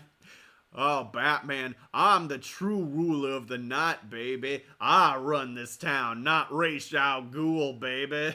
Yeah, he says baby a lot at the end of his sentences. Okay, the guy playing him honestly does a good job, but he's not a very interesting villain. If you don't know, Tobias Whale is actually Black Lightning's arch nemesis, and he's on the show because Black Lightning was gonna join the Outsiders. Batman forms the Outsiders at the end of the series, and I believe they were going to have Black Lightning join up. We already have Katana and Metamorpho, and if you watch Brave and the Bold, Black Lightning's a member of the Outsiders. Black Lightning was going to join up because he has personal attachment to this villain. Tobias Whale is the ruling crime boss of Gotham City. He has a few plots. He really only had one episode where he was the main villain, but he's the evil sneaky douche who rules the underworld, pulls some strings, and backs up a lot of other villains. Like, Commissioner Gordon is trying to take down the Whale, and Tobias Whale almost gets arrested, but he threatens Jim Gordon by having his goons take Barbara Gordon hostage, and they try to make Tobias Whale seem like he's this cold, calculating chess master, ready for anything, but really his plans are kind of simple. He takes Barbara Gordon hostage and has Phosphorus Rex here guard her, where Gordon tries to save her. Gordon, for the first time ever, is forced to team up with the Dark Knight to rescue his little girl, and he almost gives in to Tobias Whale until Batman shows up. Batman and Gordon work together to defeat the Whale and Phosphorus Rex, sending both of them back to prison. What is his theme, this Whale guy? He's fat, he's an albino, and he looks like Moby Dick. That's why he's called Tobias Whale. He looks like Moby Dick if Moby Dick was a humanoid. My only first exposure to Tobias Whale was in a DC and Marvel Copycats video, and Tobias Whale is supposed to be copycat similar to the Kingpin. Yeah, that's his shtick. He's supposed to be like Wilson Fisk, but you know how the Kingpin is badass hardcore and not afraid to get his hands dirty? Tobias Whale, complete opposite. He is a completely dirty coward. He cracks under pressure, thinks very highly of himself, thinks he's holding all the cards only to be quickly outgambited and proven wrong. Tobias Whale also is behind the origin of Humpty Dumpty. Humphrey Dumpler used to be Tobias Whale's accountant, but then he was going to snitch and rat him out to the GCPD, where Tobias Whale tried to have him assassinated. Humpty Dumpty survived and declared revenge against Tobias Whale, where Whale is taken hostage both times in Humpty Dumpty's episodes. He's taken captive by Dumpler and put into a toy soldier body. Then in the second one, he's in the murder mystery Saw mansion, forced to play his jigsaw game, and Tobias Whale, completely freaking out, is not in control. He suffers some long overdue comeuppance here, and yeah, Tobias Whale, big fat guy, falls down a lot, gets slapped, gets humiliated, and Batman treats him like he's pretty much a non-threat, even though he has all this money. Yeah, Tobias Whale, he's a big, fat, albino black guy who looks like Moby Dick. That's why he's called Whale. Yeah, it's kind of stupid. I guess it's supposed to be kind of like the Penguin, how Oswald Cobblepot looks like a penguin. Tobias Whale looks like a whale. What is this theme with whales? I do like the CW version of Tobias Whale, where he uses a harpoon as a weapon and fishes people. Yeah, going with his ocean gimmick. I believe they were trying to make him also kind of stand in for the Penguin, Oswald Cobblepot, but they hint that the Penguin was also going to come in this show later, but he never did. Tobias Whale, basically kind of generic mob boss. He gets used by Batman as an inside man. That is basically his whole gimmick. Batman interrogates him, he tries to act tough, only to immediately fold and give in to Batman. Batman asks him intel, Tobias Whale gives it to him after some pressure. He eventually does get arrested. Tobias Whale tried to team up with Ra's al Ghul, only for Batman to one-hit KO him. Yeah, that was all he did in the Ra's al Ghul plot. They try to make him seem like he's this smart, calculating guy, but you never really buy it. He's eventually arrested for good in the second Humpty Dumpty episode. Humpty Dumpty gets defeated, and Batman reveals that he recorded everything Tobias Whale said, implicating himself, where he's arrested and finally thrown into the slammer, and that's the last we ever see of him. Yeah, there were much better mafiosos the show could have had. Tobias Whale, basic, going into B tier. Tobias Whale is just a lamer version of the Kingpin and the Penguin. Yep, that's what he is. Though, I'll give credit to the guy playing him. He does have his funny moments. They make him really weaselly and a total slimeball, but that's really it. He's not a very threatening villain. I'm kind of surprised this guy ruled for so long, because he gets defeated in every one of his appearances. Basic warrior. Roland Daggett, much better. Alright, next let's do a good villain. Professor Pig and Mr. Toad, who are both going on to S tier. Yeah, I love Professor Pig and Mr. Toad. They are absolute fun. So yes, these two guys are going up here together, and they're both going on to S tier. Professor Pig is voiced by Brian George, who played some of the Guardians of Oa from the Green Lantern show, but Mr. Toad is played by Udo Kier, who I instantly recognize because he uses his Professor Pericles voice.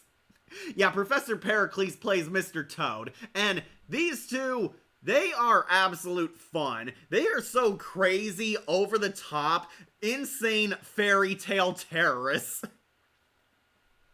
Beware the Batman served as my intro to Professor Pig. You picked a pretty good one. Okay, so I will warn you, Professor Pig is heavily toned down on this show. He's still an insane mad scientist with a perfection obsession, but he's not the same guy you see on Arkham Knight or Gotham, we'll put it that way.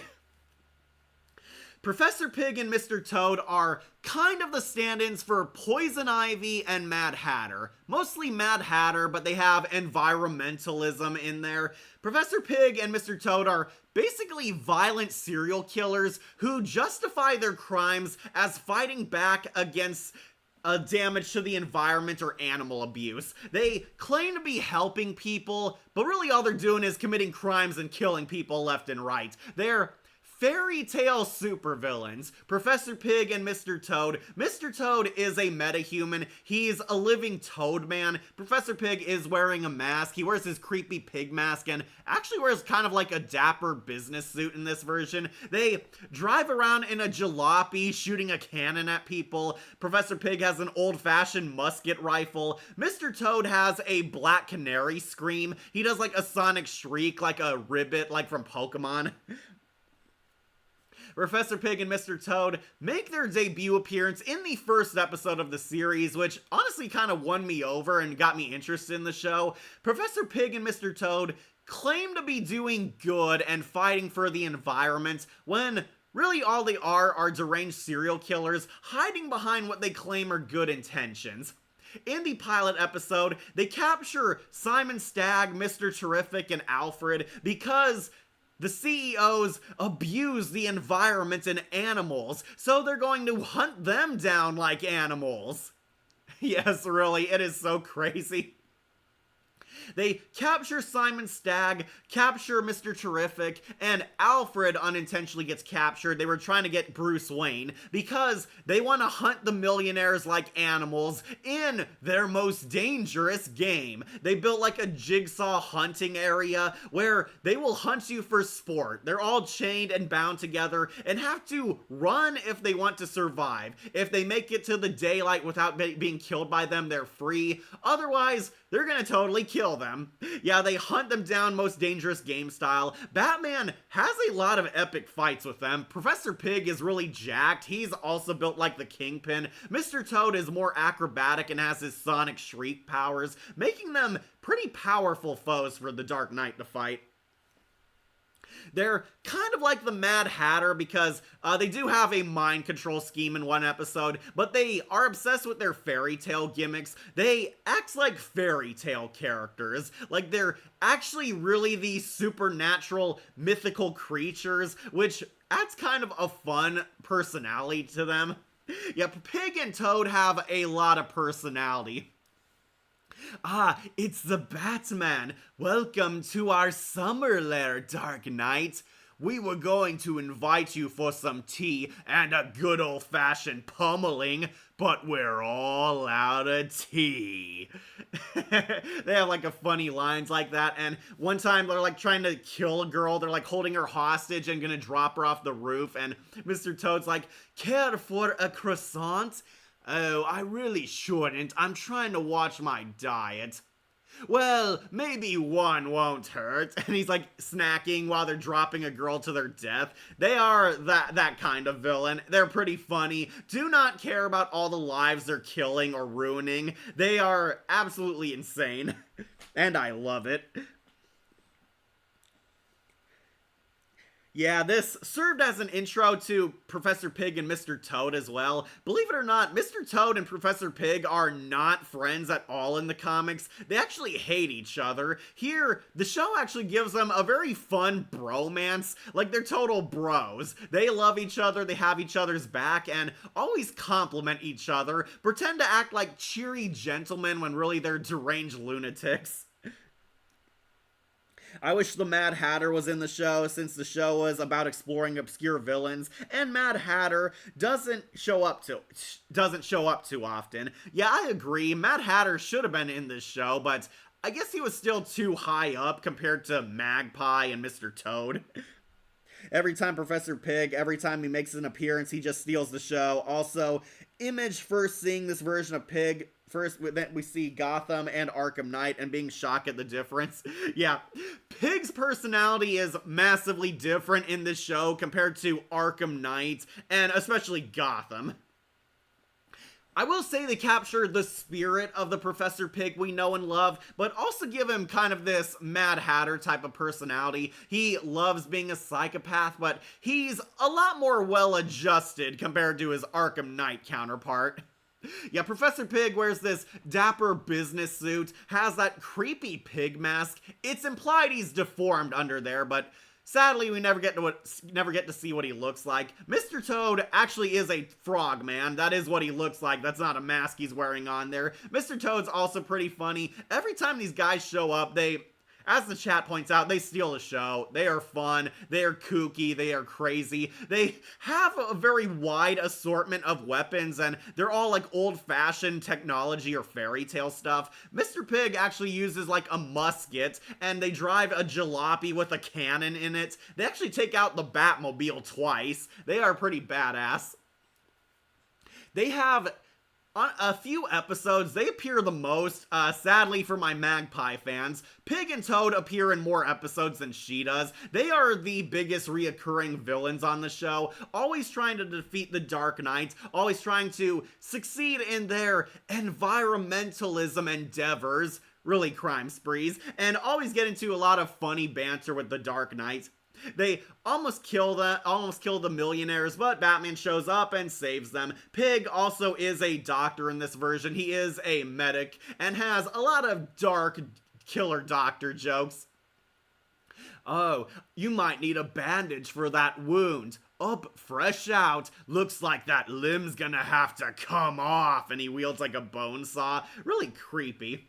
In their second appearance, they basically try to kill a bunch of fashion models and seamsters. They are trying to destroy a fashion industry because they created fashion out of animals. And that's murder. So we're going to make fashion out of their remains. They get into a fight with Batman Katana. It's like one of the first times Katana is trying to learn the ropes of being a vigilante. They fight Professor Pig and Mr. Toad, who are using this makeshift freeze ray. They almost bomb the fashion boats, but they get foiled. Their last appearance is easily one of my favorite. I do have to mention, they are in the villain lineup when Ra's al Ghul releases all of Batman's villains. They try to collect Ra's bounty on the Dark Knight, only to end up failing. Though hilarious, Pig and Toad are the only ones who come out of the fight for future episodes.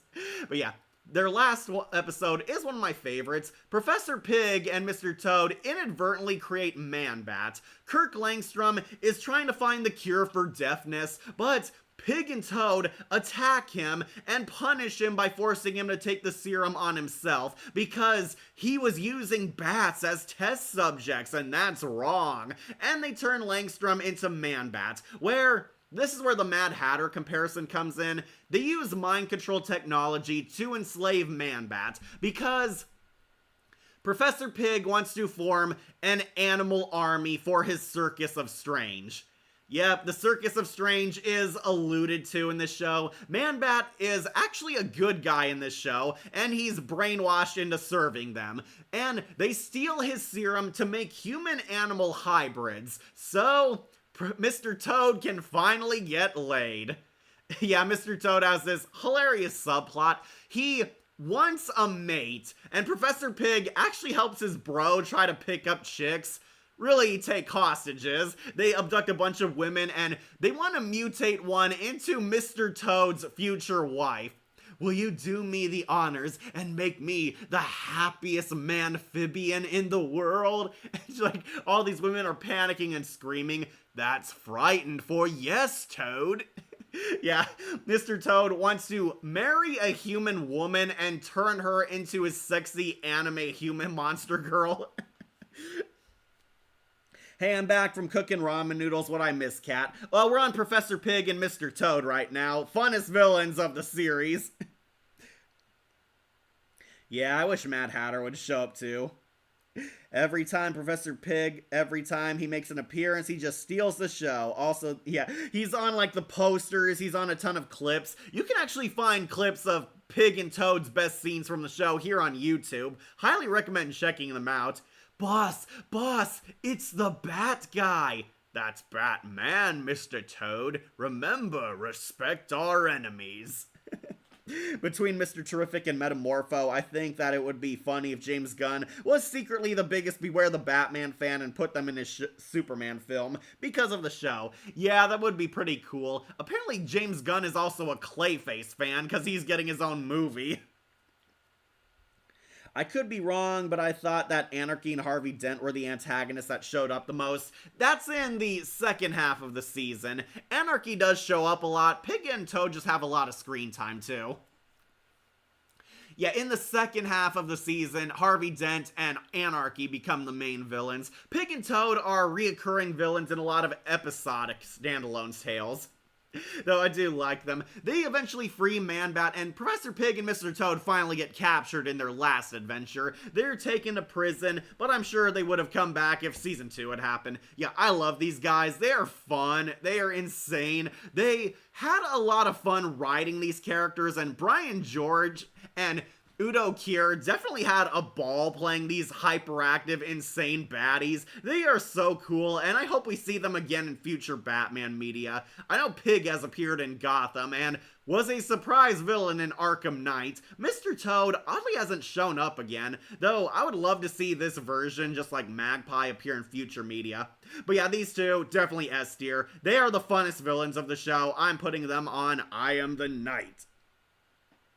Which version of Professor Pig do you prefer?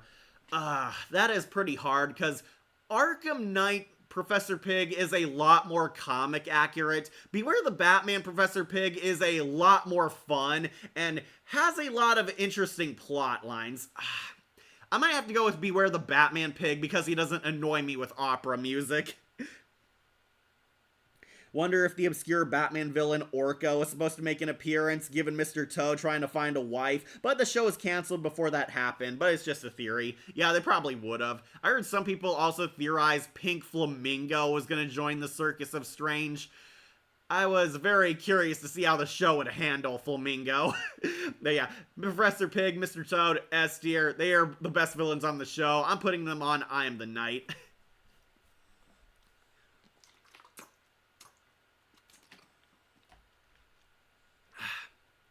Alright.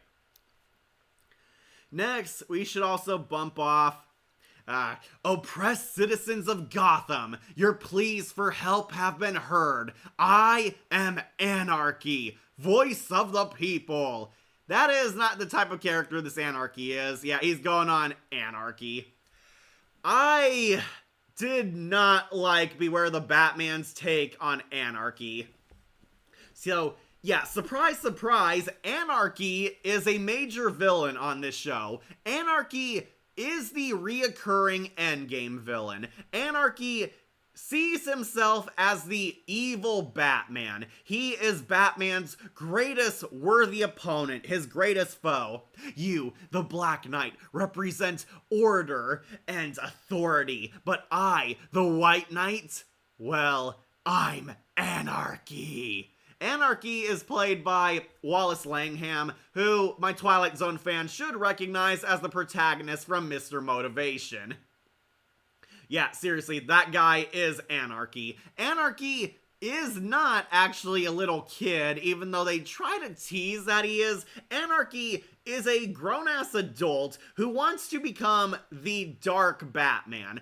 Anarchy is kind of a hybrid of the Riddler from the Arkhamverse and Heath Ledger's Joker. There is a lot of Heath Ledger Joker in here, but he has basically Wally Wingert's Riddler rants, how I am better than you, Batman. How could you defeat me? He has a lot of that to him. Anarchy wants to become the one who killed Batman. He's an agent of chaos.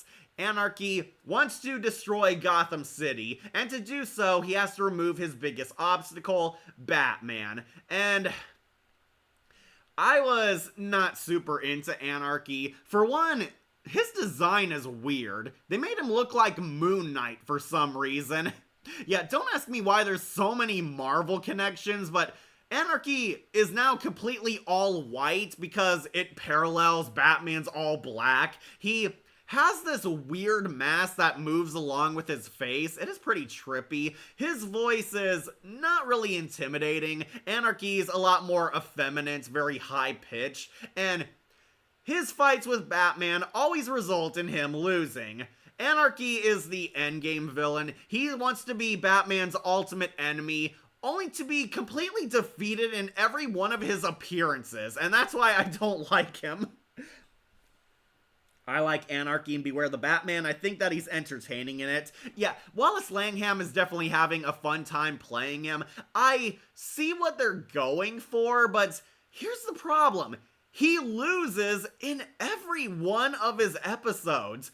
And special mention going to his debut episode. Anarchy shows up out of nowhere, presents himself as the Dark Batman. He wants to destroy the Dark Knight and destroy his precious Gotham City. Anarchy recruits these completely two loser homeless guys to become his chief henchmen, and it's very clear these two guys, these bumbling idiots, are complete pawns. They lose to Batman every time. Anarchy gives them an upgrade, gives them new weapons. They lose to Batman again and again until Anarchy reveals his true plans. He plans to kill millions of innocent people, kind of Heath Ledger style, to prove to Batman that he's weak, that Batman cannot defeat Anarchy. Batman plays his games, eventually realizes that Anarchy is the mastermind, and has this epic fight with him, like, on top of a bridge.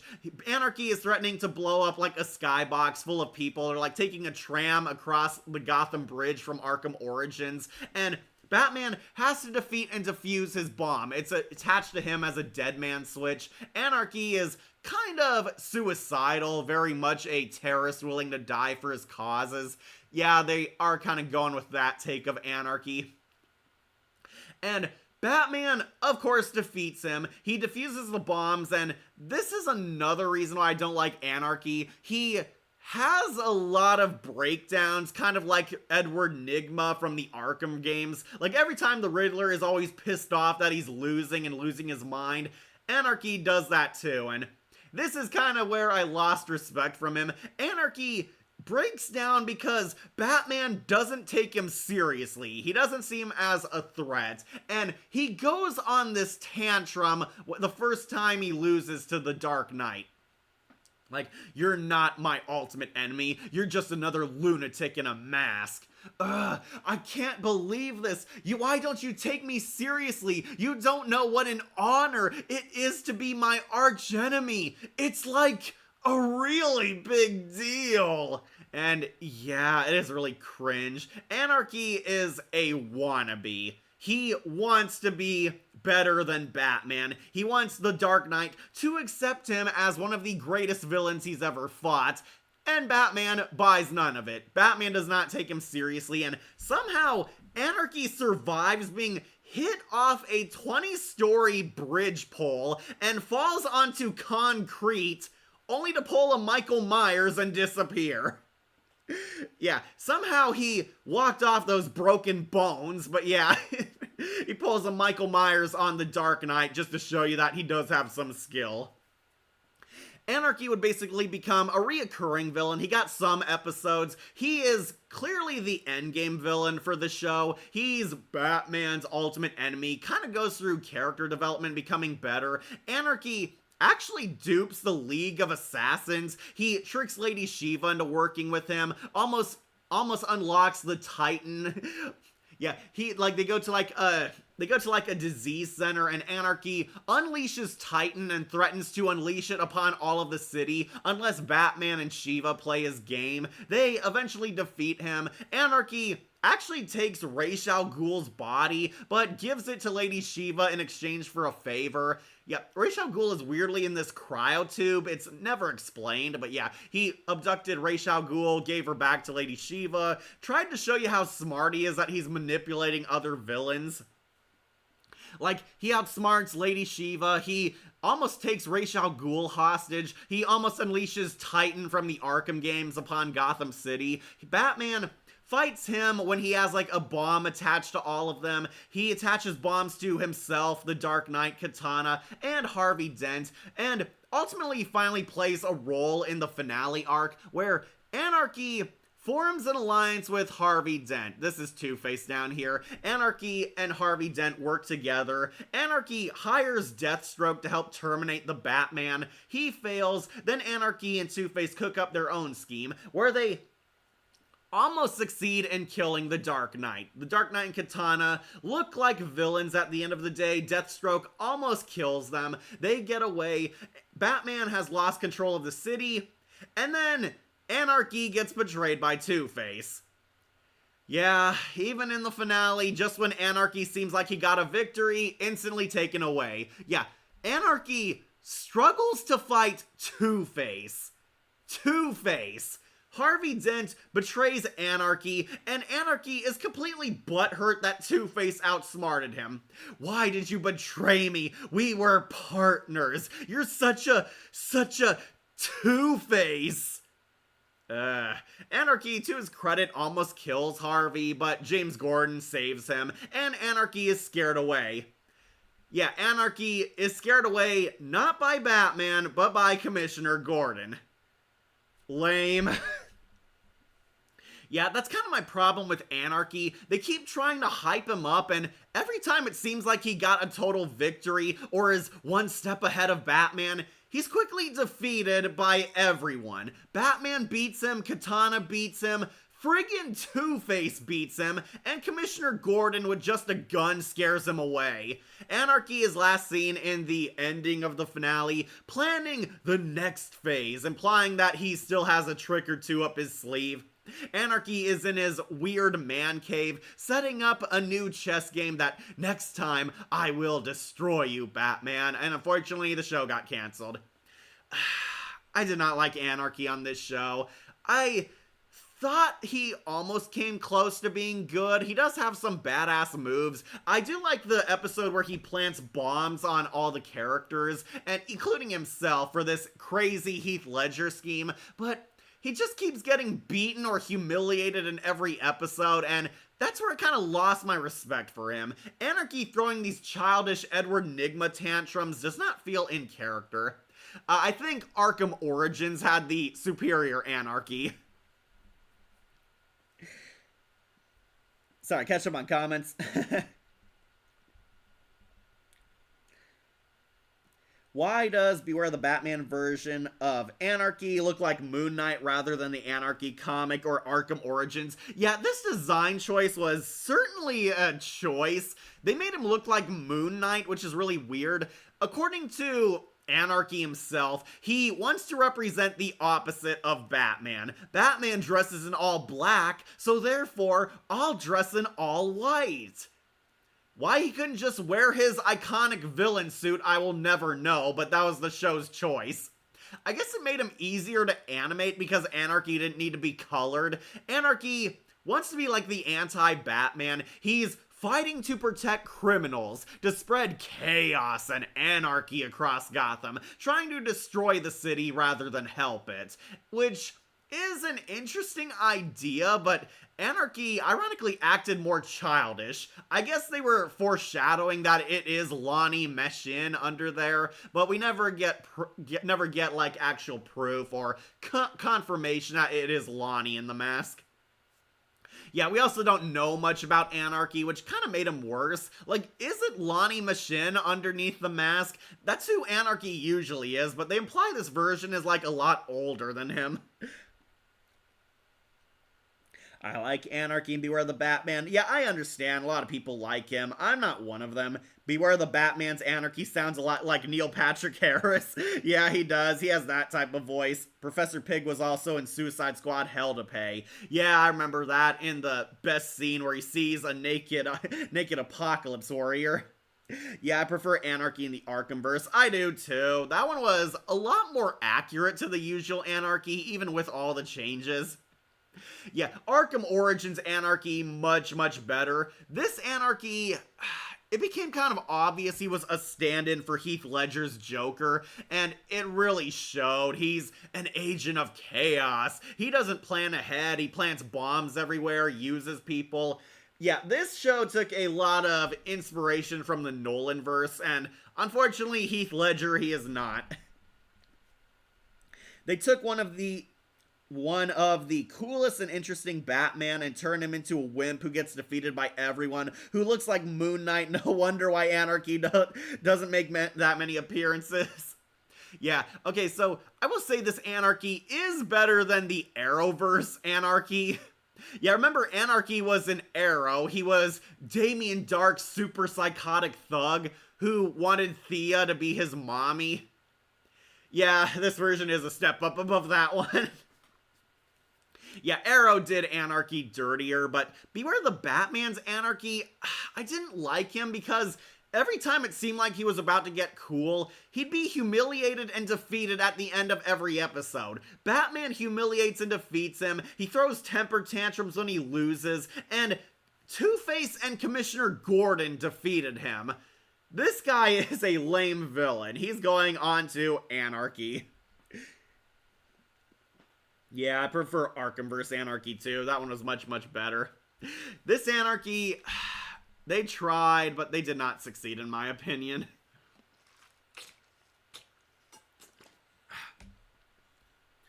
Alright, next, let's do, Phosphorus Rex. This is Tobias Whale's lawyer and his top enforcer, Phosphorus Rex, from the Circus of Strange. Yeah, he was gonna join Professor Pig in a future season. This guy started out cool, but ended up kind of generic. I'm gonna have to put him on Beware the Meh. Okay, so there is a twist villain in this episode. Tobias Whale abducts Barbara Gordon. Commissioner Gordon and Batman are forced to work together. This guy shows up earlier in the episode. He's Milo Match. Milo Match. Yeah, get it? Because he has fire powers. He shows up in a human form, working for Tobias Whale. He's Tobias Whale's lawyer. He tells Gordon to release his client. Gordon says hell no. Then we get the twist. He's actually a metahuman. He's a man made of fire. He's the Human Torch. He's called Phosphorus Rex.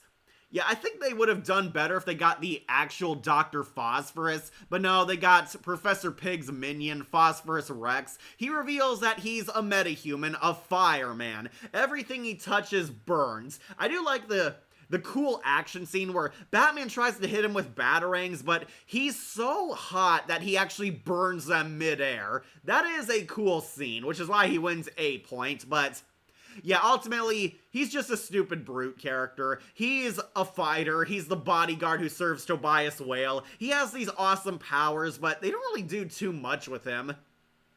You kind of think he'd have some epic Human Torch-style combat, but no, he apparently can't even fly. He just shoots out fire, burns everything he touches, and he's just a generic minion character. He fights Batman, loses, they save Barbara Gordon, then he shows up in the Ra's al Ghul's bounty on the Dark Knight. He's one of the many villains who is released from prison and tries to kill the Dark Knight, only to get into a fight amongst the other villains, and that's kind of the last we ever see of him again. Yeah, he's going on Beware the Meh. Could have been a great character, but after his debut episode, he kind of fell off. Anarchy in this really should have been Azrael. Yeah, that would have been very interesting, honestly. I completely forgot they did Anarchy in Arrow. I wouldn't be surprised both Beware and Arrowverse made the character less interesting, given those two appearances. Okay, so Beware the Batman tried with Anarchy. CW just kind of made Anarchy this in-name only character. They tried to milk the popularity from Arkham Origins. Would have been nice to have a spin-off game of the Arkhamverse with Azrael showing the origins of his character and showing him in action. Yeah, that would have been nice. Unfortunately, they wasted money on Kill the Justice League. Alright, next I also want to bump off Doodlebug and Junkyard Dog. Yeah, those are their actual names. Doodlebug and Junkyard Dog also going on Anarchy and lower than their boss, the actual Anarchy. Okay, so These two guys are basically dumbass, incompetent comic relief villains who were hired as goons for Anarchy. Doodlebug and Junkyard Dog, believe it or not, are actual characters. They're from Arkham Asylum, a serious house on a serious Earth. In that comic, they're much cooler. In the show, they are annoying and useless idiots. Doodlebug and Junkyard Dog are basically ghetto graffiti artists who are vandalizing and breaking into buildings in Gotham City. They steal stuff and they spray paint their emblem everywhere. Doodlebug and Junkyard Dog are introduced getting their ass kicked by the Dark Knight. However, Anarchy helps them escape and offers them a position joining his army, the Anarchy Legion. And these two become the first henchmen serving Anarchy.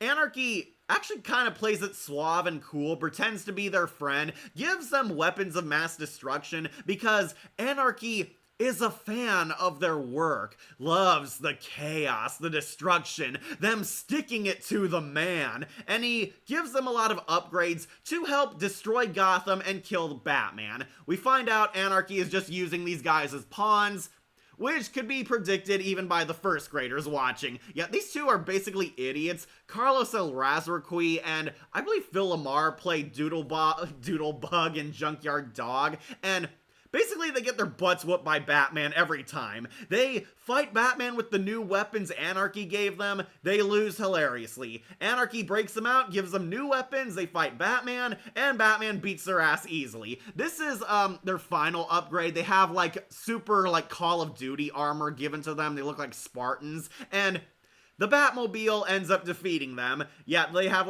acid spray and these giant robot claws. Basically, these guys existed to be expendable pawns that Anarchy was losing, and hilariously get their ass kicked every time they fight the Dark Knight.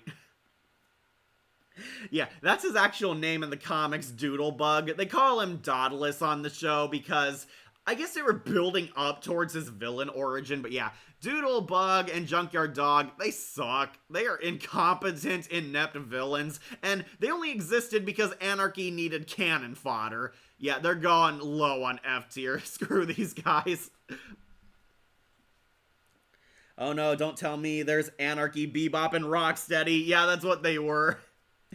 They thankfully only had one episode in Anarchy's debut episode, and Anarchy pretty much ditches them in prison after they lose. Yeah, it was the final straw for him, and Anarchy decides he's going to beat Batman alone. Yeah, they were like Bebop and Rocksteady, dumb henchmen who tell dumb jokes and only appear to be beat up henchmen. Yeah, that was basically their job. They get their asses kicked by the Dark Knight hilariously every time, and honestly, their dialogue was not even half as funny as Bebop and Rocksteady's. The cringiest line, Junkyard Dog is carrying stuff with, his robot claw. Wow, I can't believe I've been using my hands instead of this thing. Stupid hands. It was dumb, even back then. I watched the show as a kid and I thought that was cringe. Yeah, these two suck, going on Anarchy and lower than their boss. Alright, next let's talk about something good. Let's talk about the League of Assassins plotline finally, with one of my favorites, Lady Shiva. And yeah, she's going on S tier.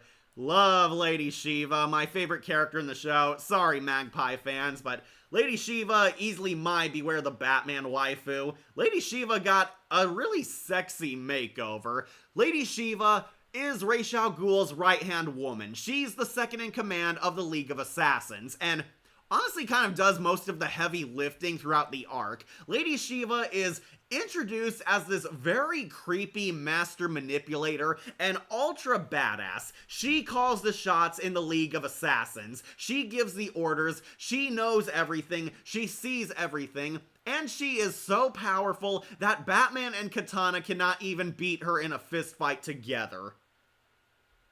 Lady Shiva is really cool. Yeah, I love her. Finola Hughes gives her kind of a British accent voice to make her creepy. Lady Shiva is Southeast Asian rather than Chinese. I guess to go along with her name, they kind of give her this sexy Mortal Kombat look. She looks like a ninja queen, has Very beautiful design. I really like Lady Shiva's look here. Yes, I do like it better than Arkham Origins. Lady Shiva is so suave, cool, and very mysterious.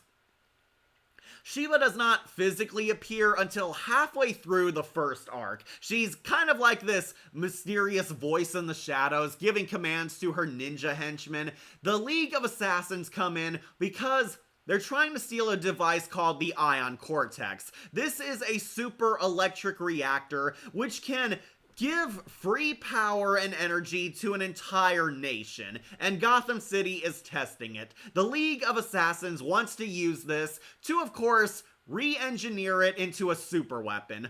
This device, the Ion Cortex, can give power, but it can also take away power, and this will help the League of Assassins a lot because they can hold cities captive and take away energy from entire nations.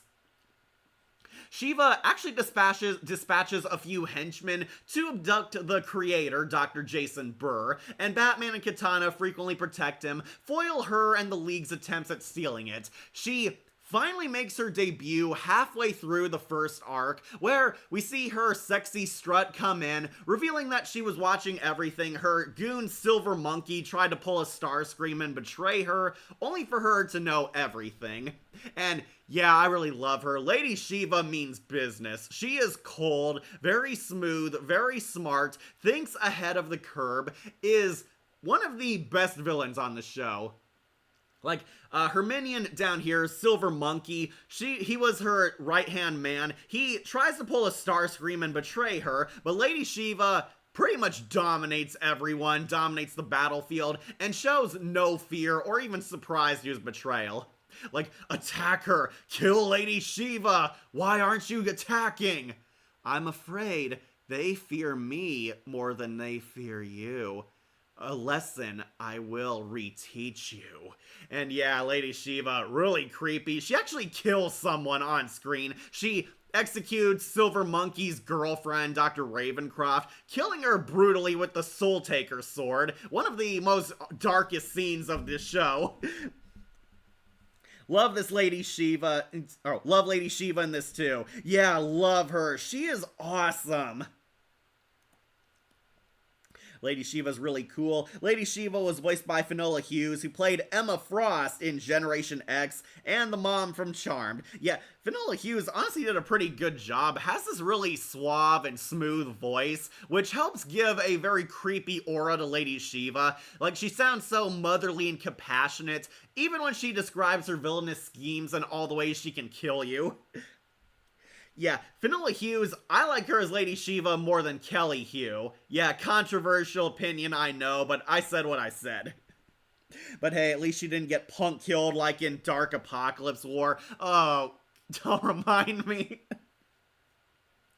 Okay, so Lady Shiva is basically Ra's al Ghul's attack dog. She is the enforcer. She gets stuff done. She's the Darth Vader to his Emperor Palpatine. They tease that Cassandra Cain might exist in this universe. She mentions, like, disciplining her children when she is, like, lecturing Katana and Silver Monkey, hinting that Cassandra Cain might exist somewhere and was going to appear on the show. Unfortunately, again, got canceled, never happened. Lady Shiva basically is in charge of the League of Assassins up until Ra's al Ghul shows up. We'll get to Ra's next, but Shiva is pretty much the face of the League of Assassins. She's doing all the heavy lifting, giving all the orders, doing all of Ra's dirty work for him. And she actually has a kill count. She murders several bad ninja, she murders Silver Monkey, she murders Dr. Ravencroft, and she murders Dr. Jason Burr in one of the shockingest death scenes. She is kind of Katana's arch nemesis rather than Batman's, because Lady Shiva's like her evil counterpart. And yeah, I really like her. She is cool, badass. Again, love the design. Love Finola's voice, too. And the character writing was really good. She and Ra's al Ghul successfully take over Gotham City. To make a long story short, Dr. Jason Burr gets brainwashed into serving the League of Assassins, and he delivers the Ion Cortex to the League directly. They use it, take the entire city of Gotham hostage, and the first story arc finally comes to a close, where they form Batman's Bat family to defeat the League of Assassins, and Katana finally conquers her inner demons and bests Lady Shiva in a fight finally, and we presume she's arrested off screen. I was really looking forward to seeing her again. I had hopes that she would reappear, especially because they hint that Cassandra Cain was going to exist in this show, but it never happened. But this Lady Shiva, awesome. Love the outfit, love the design, love the writing behind this character. She is definitely one of the ultimate villains of Beware the Batman, and I'm glad this interpretation exists. Easily my favorite character. And yes, my Beware the Batman waifu, easily. Sorry, Magpie, but Shiva's got that charisma, putting her on I Am the Knight. Yeah, they anticlimactically killed off Shiva in Apocalypse War. Yeah, does anybody remember that train wreck? Justice League Dark, Apocalypse War. Shiva was in that, and then she dies from a headshot. Lame way to write off one of the best villainesses. Alright, next we should do Ra's al Ghul. If you weren't here for my Ra's al Ghul tier list, I thought this Ra's was alright. Gonna put him on Basic Warrior. Okay, Ra's al Ghul is one of Batman's best villains. This version is not one of them. He is kind of generic, very by the numbers, a basic take on Ra's al Ghul. He's basically your standard terrorist leader. Ra's al Ghul is much more of a gangster crime lord rather than the elite mastermind ninja warrior we all know and fear. Ra's al Ghul is played by Lance Reddick. Yeah, the guy who played Black Wesker from that terrible Resident Evil Netflix show. And he doesn't do a bad job, but nothing about him really stands out. Ra's al Ghul is kind of there. He doesn't appear until the final few episodes of the arc. Ra's al Ghul is built up to big time. He's the first A-list Batman villain who actually appears on the show. So, oddly, Ra's al Ghul is introduced in a cryotube. They tease that he was dunked in the Lazarus Pit at some point, but we never see the Lazarus Pit in the show. He is, like, frozen in a cryopod, and Anarchy takes him hostage before using him as a gambling chip in exchange for a favor from Lady Shiva. Lady Shiva does Anarchy's bidding and finally gets her master back, revealing it's Ra's al Ghul. He's de-thawed from his cryopod. Yeah, it is kind of weird, and Ra's al Ghul retakes command of the League of Assassins, and he's more so Alfred's archenemy than Batman's, which is really weird. Yeah, Ra's al Ghul has been around for many centuries as a mysterious terrorist leader, and they never tell you about the Lazarus Pit or how he's been alive for 1,000 years, which again, kind of drops him down a few points. He successfully takes over Gotham City when they get the Ion Cortex, and to his credit, Ra's al Ghul does have a commanding presence. He does spark intimidation in his enemies, and Ra's al Ghul executes the first police commissioner. Don't worry, it's not Gordon. It's his former boss. Commissioner Loeb gets thrown off a building by his ninjas. Ra's takes Gotham hostage and demands a ransom, which is the most not Ra's al Ghul thing I've ever heard. Yeah, Ra's al Ghul wants money and profit from taking over Gotham City and turns it into a no man's land. Yeah, Ra's does not want to save the world by destroying Gotham. He wants money by forcing the president to give him a ransom for Gotham City, and he's using this nuclear reactor to hold it hostage. Suffice to say, it doesn't go well. Batman shows up, beats him, and Ra's al Ghul's defeat is really weird in this show. He was able to kick Batman's ass easy in their first fights. Batman comes back, now smarter and wiser than before, and Batman pulls a Deus Ex Machina out his ass. He deciphers a code on the Soul Taker sword, which in this continuity is Ra's al Ghul's iconic scimitar, and releases all the souls of Ra's al Ghul's enemies, and the ghosts drag Ra's to hell. Yeah, that is how Ra's al Ghul is defeated. I guess it was supposed to be how Batman is not badass enough to defeat the Demon's Head, but Batman unlocks the Soul Taker sword, releases the ghosts of everyone Ra's al Ghul's ever killed, and they drag him down to hell. We never see him ever again, so we assume he died. Yeah, he's dragged, like, down into, like, a portal, and Ra's al Ghul dies, Katana gets her blade back and finally sees the ghost of her dad making peace, and the League of Assassins, I assume, is completely disbanded after this. Rumor has it the show is going to bring Talia al Ghul onto the series, but it never happened because the show got canceled. Yeah, Talia is hinted at existing somewhere, but she never appeared, and that was kind of a problem. Talia did not appear even in the League of Assassins arc, and Ra's al Ghul got killed by ghosts. Lance Reddick doesn't do a bad job, but honestly, it's kind of a generic take on Ra's. I've seen much, much better. Go check out my Ra's al Ghul tier list if you know what I'm talking about. But beware the Batman's Ra's. Going on Basic Warrior. Yeah, it says a lot. That's Magpie and Mr. Toad are better. That's definitely weird. Hey, Shadowlink, you're back. That's, what? Yeah, Ra's al Ghul actually wanted money for his terrorism. Yeah, Lady Shiva is awesome. If you weren't here, Shadowlink, Lady Shiva made it onto S tier. She was awesome. Love this Lady Shiva too. Really like Lady Shiva, probably the best version. Also, I'm happy she didn't appear in the Birds of Prey movie and the Emancipation of One Harley Quinn because of obvious reasons. Yeah, they failed her daughter though, Cassandra Cain. Well, Dark Apocalypse War is DC's Infinity War for the MCU. Was supposed to be, had its good moments, but ended up really bad. Still better than Ra's and Dark Tomorrow, yeah, by a country mile. Lance Reddick plays Ra's al Ghul, and honestly, I'm not sure why they got him. He really didn't bring anything special to the character, and D. Bradley Baker, much better Ra's. If you didn't see my Ra's tier, love Arkham vs. Ra's, Liam Neeson's Ra's al Ghul, and even the Gotham Ra's al Ghul. He was a lot cooler on camera. I feel like Ra's al Ghul being in Beware the Batman goes against the show using obscure villains. They tried to navigate around this by building up to Ra's al Ghul and having Lady Shiva do all the work, but yeah, it was kind of jarring. They actually brought in one of the main Batman villains, and he is only in like 3 to 4 episodes, and one of those episodes he's in a cryopod. Ra's al Ghul has arguably been Batman's second biggest enemy recently, so him being in the show is odd. Yeah, so as the show went on, Beware the Batman kind of ditched the idea of using obscure villains and roped in a lot more bigger Batman characters. Ra's al Ghul was the first one. Then we'd eventually have Killer Croc, Two-Face, and Man-Bat and Deathstroke. Deathstroke is not an obscure villain, but he was like the endgame villain of the season.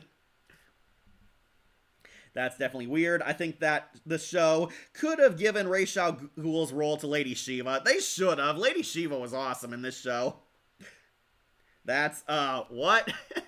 Yeah, the ghosts escape from Katana's blade and they drag Ra's al Ghul down to hell. It is so weird and honestly kind of random too, because we had no build up to the mysticism. We knew the Soul Taker's sword stole souls, but actual ghosts appearing hadn't happened yet. Ra's wanting money, yeah, very out of character. Like, again, you're talking about a resurrected corpse like Vandal Savage. Has seen lots of Earth's history. He don't need money. Yeah, Gotham's Ra's was in the Primeval series. Highly recommend checking it out if you're a Dino fan. Okay, might have to. Okay, to wrap up Ra's, very basic. Going on to Basic Warrior. But you know who's not basic? Silver Monkey. Yeah, this is Silver Monkey, Lady Shiva's prime enforcer, played by Raiden himself, James Remar. And he's actually going on to A tier. Yeah, this is Silver Monkey. Yeah, that is his actual name. He wears like a Silver Monkey ninja mask. Silver Monkey is basically the first League of Assassins warrior the Dark Knight and Katana fight. Silver Monkey is Lady Shiva's attack dog, tasked with abducting Dr. Jason Burr because he built the Ion Cortex. He fails in his first episode, but reveals more about Katana's past. Silver Monkey and Katana both served on the League of Assassins. James Remar plays him and gives him kind of this creepy dark Raiden voice. Yeah, it does sound like he's a Mortal Kombat character. Silver Monkey is kind of this arrogant kung fu guy who thinks he's the best, thinks he's a great fighter, is training under Lady Shiva to one day usurp her. It turns out Silver Monkey is a total Starscream. Legends of the Hidden Temple, the Shrine of the Silver Monkey. Okay, so Silver Monkey reveals that he is actually a total Starscream. He wants to usurp second in command position from Lady Shiva. It turns out Silver Monkey does not like Lady Shiva, does not respect her, and tried to steal the Soul Taker sword for himself. He fights Katana, loses, fails to abduct Dr. Jason Burr, reveals to Lady Shiva that Katana's alive and so is the sword, making Lady Shiva change course in her plans. Silver Monkey tries to kill Katana himself. He wants to steal the Soul Taker sword. He seemingly abducts Bruce Wayne and kills him. It turns out, no, Bruce is alive because he's Batman. Silver Monkey reveals he's actually in bed with Dr. Ravencroft down here. She was Bruce's love interest in the first season. She was actually a honey trap sent in to seduce Bruce Wayne so they could lure Katana into a trap, and he actually succeeds at stealing the Soul Taker sword. However, Lady Shiva comes in and reveals that she knew everything. She saw past his BS completely and knew Silver Monkey would try to steal the blade for himself. And Shiva basically wrecks him. She pretty much wrecks Silver Monkey. All this badass boasting how he's the best, and Shiva wrecks him and doesn't even break a sweat or suffer a single scratch, showing how much more badass she is.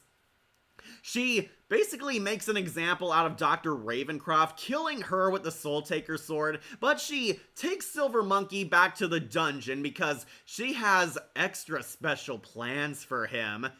Translation, she's going to torture him. Silver Monkey is tortured in prison, and just when you think he was killed off screen, no, he actually comes back. Batman gets captured by the League of Assassins and is thrown into the same cell as Silver Monkey. We find out Silver Monkey's alive, he's been tortured in prison, and has been held captive here, basically forced to be abused by Lady Shiva and Raish.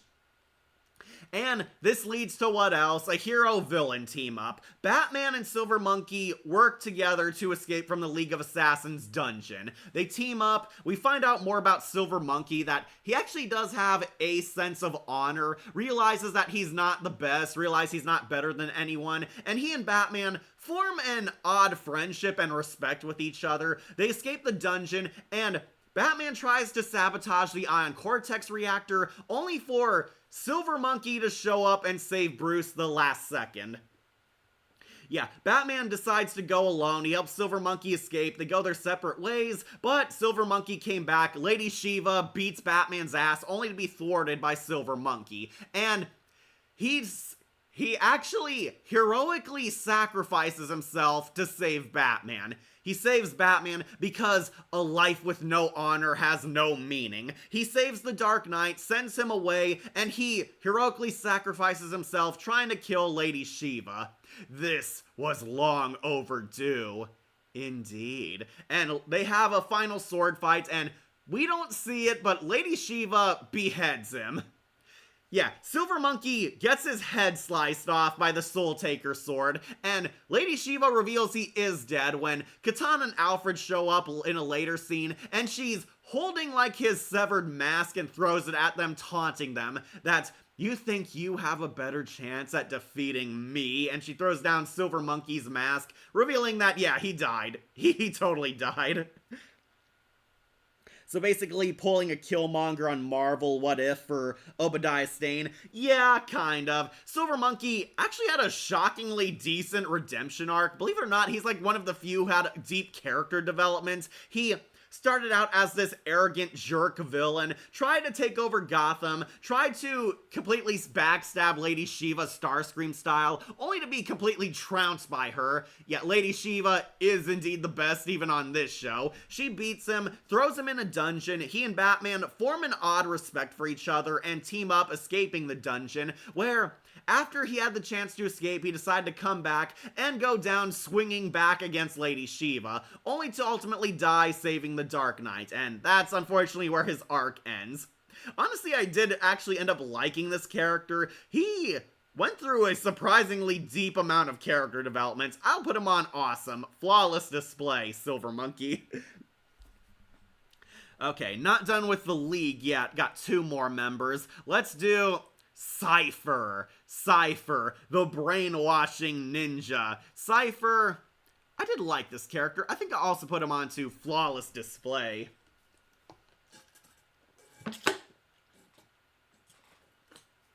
Sorry, that's just my water bottle. Okay. This is Cypher.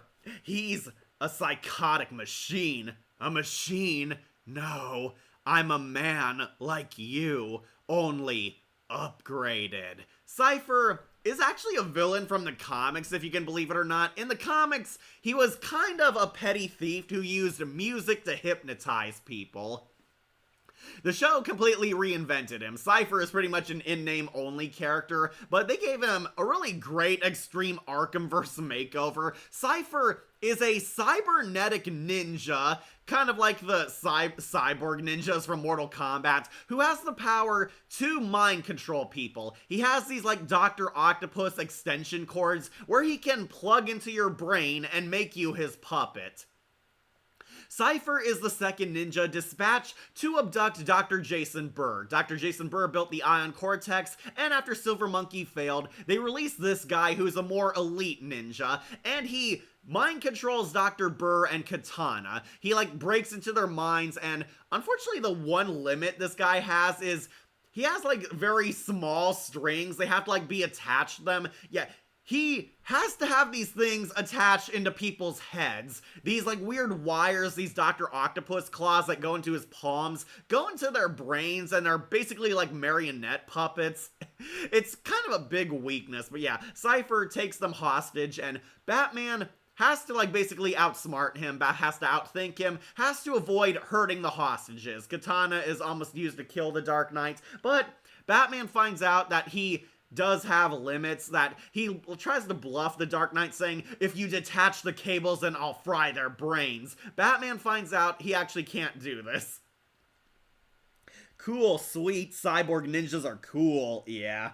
Ah yes, Cypher, from Bible Man, I mean from After Earth, I mean from Beware the Batman. Yeah, Cypher, kind of a common villain name, honestly.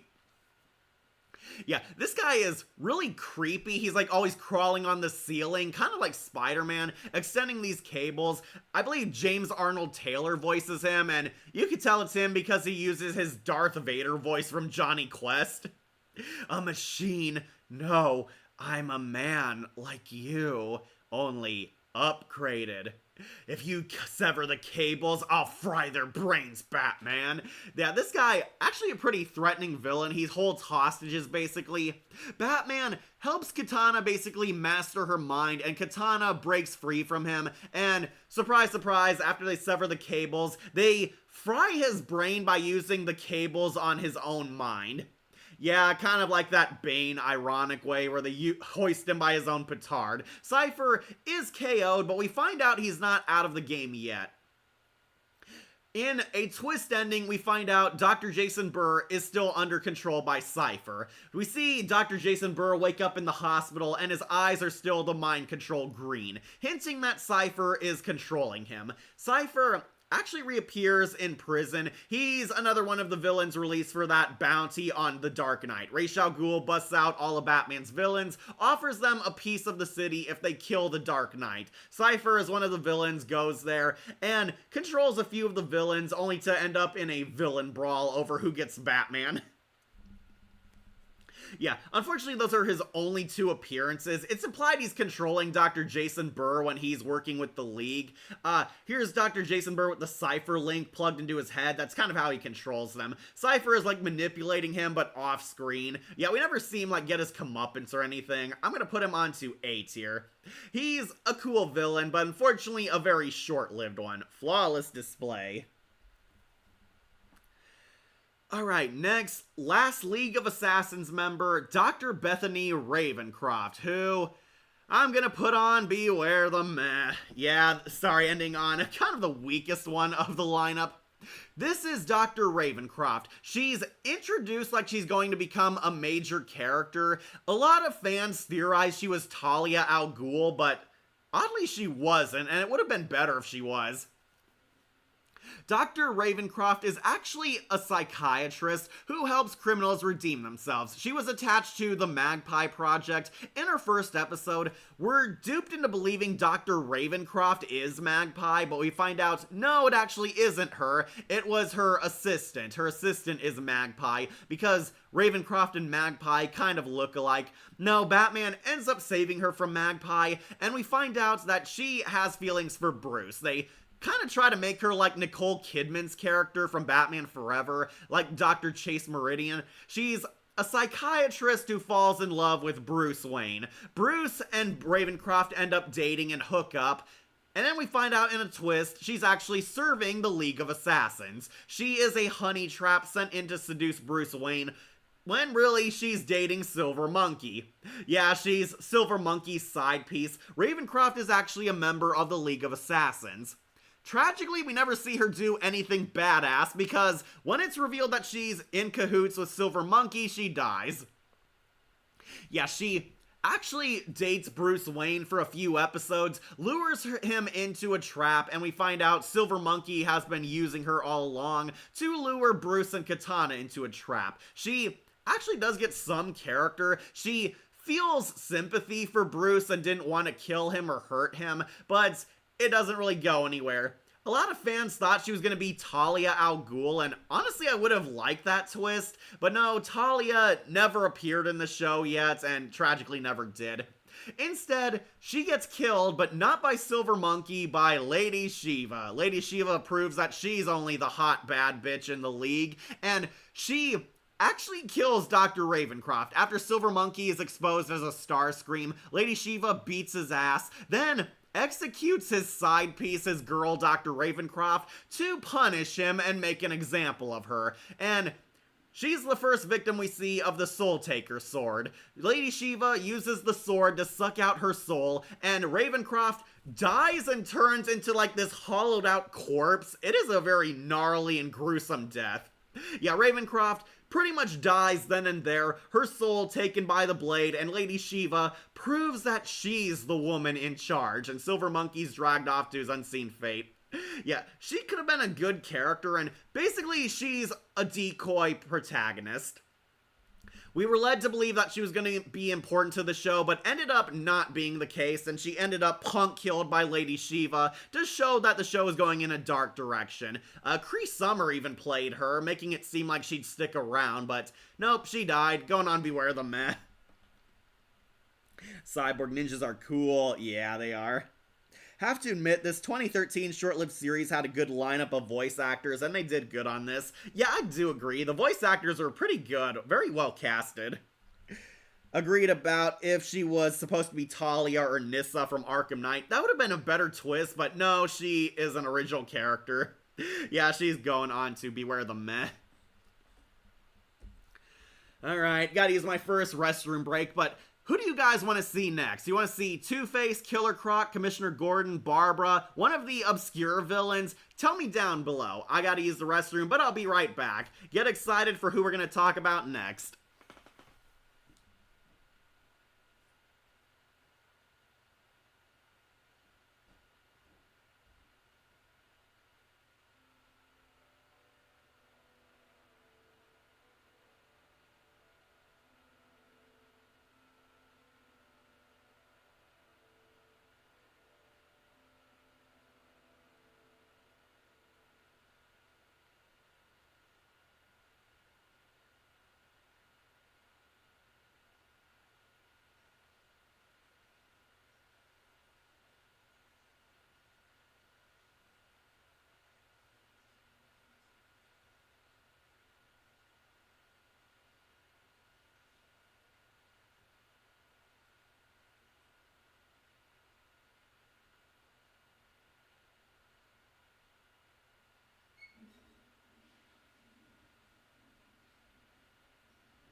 Beware the cat. Alright, I'm back. Who'd you guys vote for? Man-Bat. Also, what do you think of the 3D animation being about on par with Transformers Prime? Honestly, I thought the animation was kind of a step down from Green Lantern. Green Lantern, the animated series, had much better animation than this show. I'm just gonna be honest. The character designs looked alright, but the backgrounds were what got me. The backgrounds all look empty and generic. This worked on Green Lantern because they had a more fantastical and space flair to it. Beware the Batman tried to be our real world and kind of made it look dull. Man-Bat. Oh, you want Man-Bat. Okay. Not gonna lie, majority of the characters look ugly. Why does Green Lantern series have better designs? Yeah, that always bothered me. Green Lantern, the animated series, is the same animation studio as this show, and most of these characters did not look all that good. They were either, some looked good, some were generic, and some were really hideous. I think Lady Shiva and Magpie and even Professor Pig and Toad all looked good, but then we had characters like Tobias Whale and Barbara Gordon. I do not like Barbara's design on this. We'll talk about her later. Some of them looked bad, ugly, or generic. This kind of worked for some of the villains, but not all of them. Alright, you want Man-Bat. Yes, Man-Bat is in Beware the Batman. Batman finds out there's a doppelganger in Gotham City posing as him, and he finds Man-Bat. Yep, this is Kirk Langstrom. Man-Bat, this one hurts. Also going on to Basic Warrior. Alright, Man-Bat is one of my favorite Batman villains. He is cool, he is crazy, has a lot of great larger-than-life monster designs. This Man-Bat, they made a very bizarre choice in this show by making Man-Bat a good guy. Man-Bat is a hero on this show who's a reluctant villain. I know he usually is in his episodes.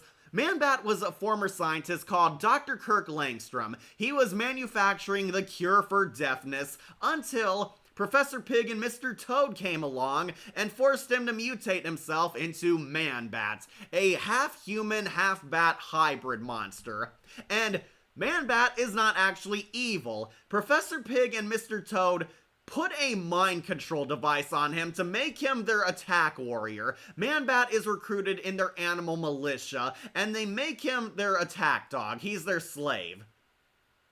Man-Bat is forced to serve Professor Pig and Toad and commit crimes in their name. He's helping them, being forced to bow to them, and we find out he's actually an innocent victim in all this. Batman Katana sever the control link, and Man-Bat is actually smart in this show. He has his human mind in there. Kirk Langstrom talks like a smooth gentleman when he's human. It's Robin Atkin Downes voices him, and I like Downes, but Man-Bat is a very generic performance from him. Yeah, Robin Atkin Downes, who played Manchester Black and Mumra from the Best Thundercat show, he plays Man-Bat, and honestly his voice is kind of generic and forgettable. You saved me, Batman. Thank you. I was really hoping he'd go a bit further with it, but yeah. Man-Bat is actually a good guy. He wants to be a hero protecting Gotham. He wants revenge against Pig and Toad, and helps Batman Katana foil Mr. Toad's scheme of getting laid. Same, love this tragic character on par with Mr. Freeze. Yeah, absolutely. Man-Bat is one of the best Batman villains ever. He is also a very tragic character and has a lot of cool, epic designs. Here, they tried to translate his animated series look into their CGI animation, and it does not look good. He looks very weird in this cartoon. Well, they do their female designs on both of the series for obvious reasons. Yeah, gotta have a good female design, alright? Has anyone heard of the series Society of Virtue? It's a satire of DC and Marvel heroes with crud and innuendo speech. I think you can find the series on YouTube. Have not seen it, Anime Night.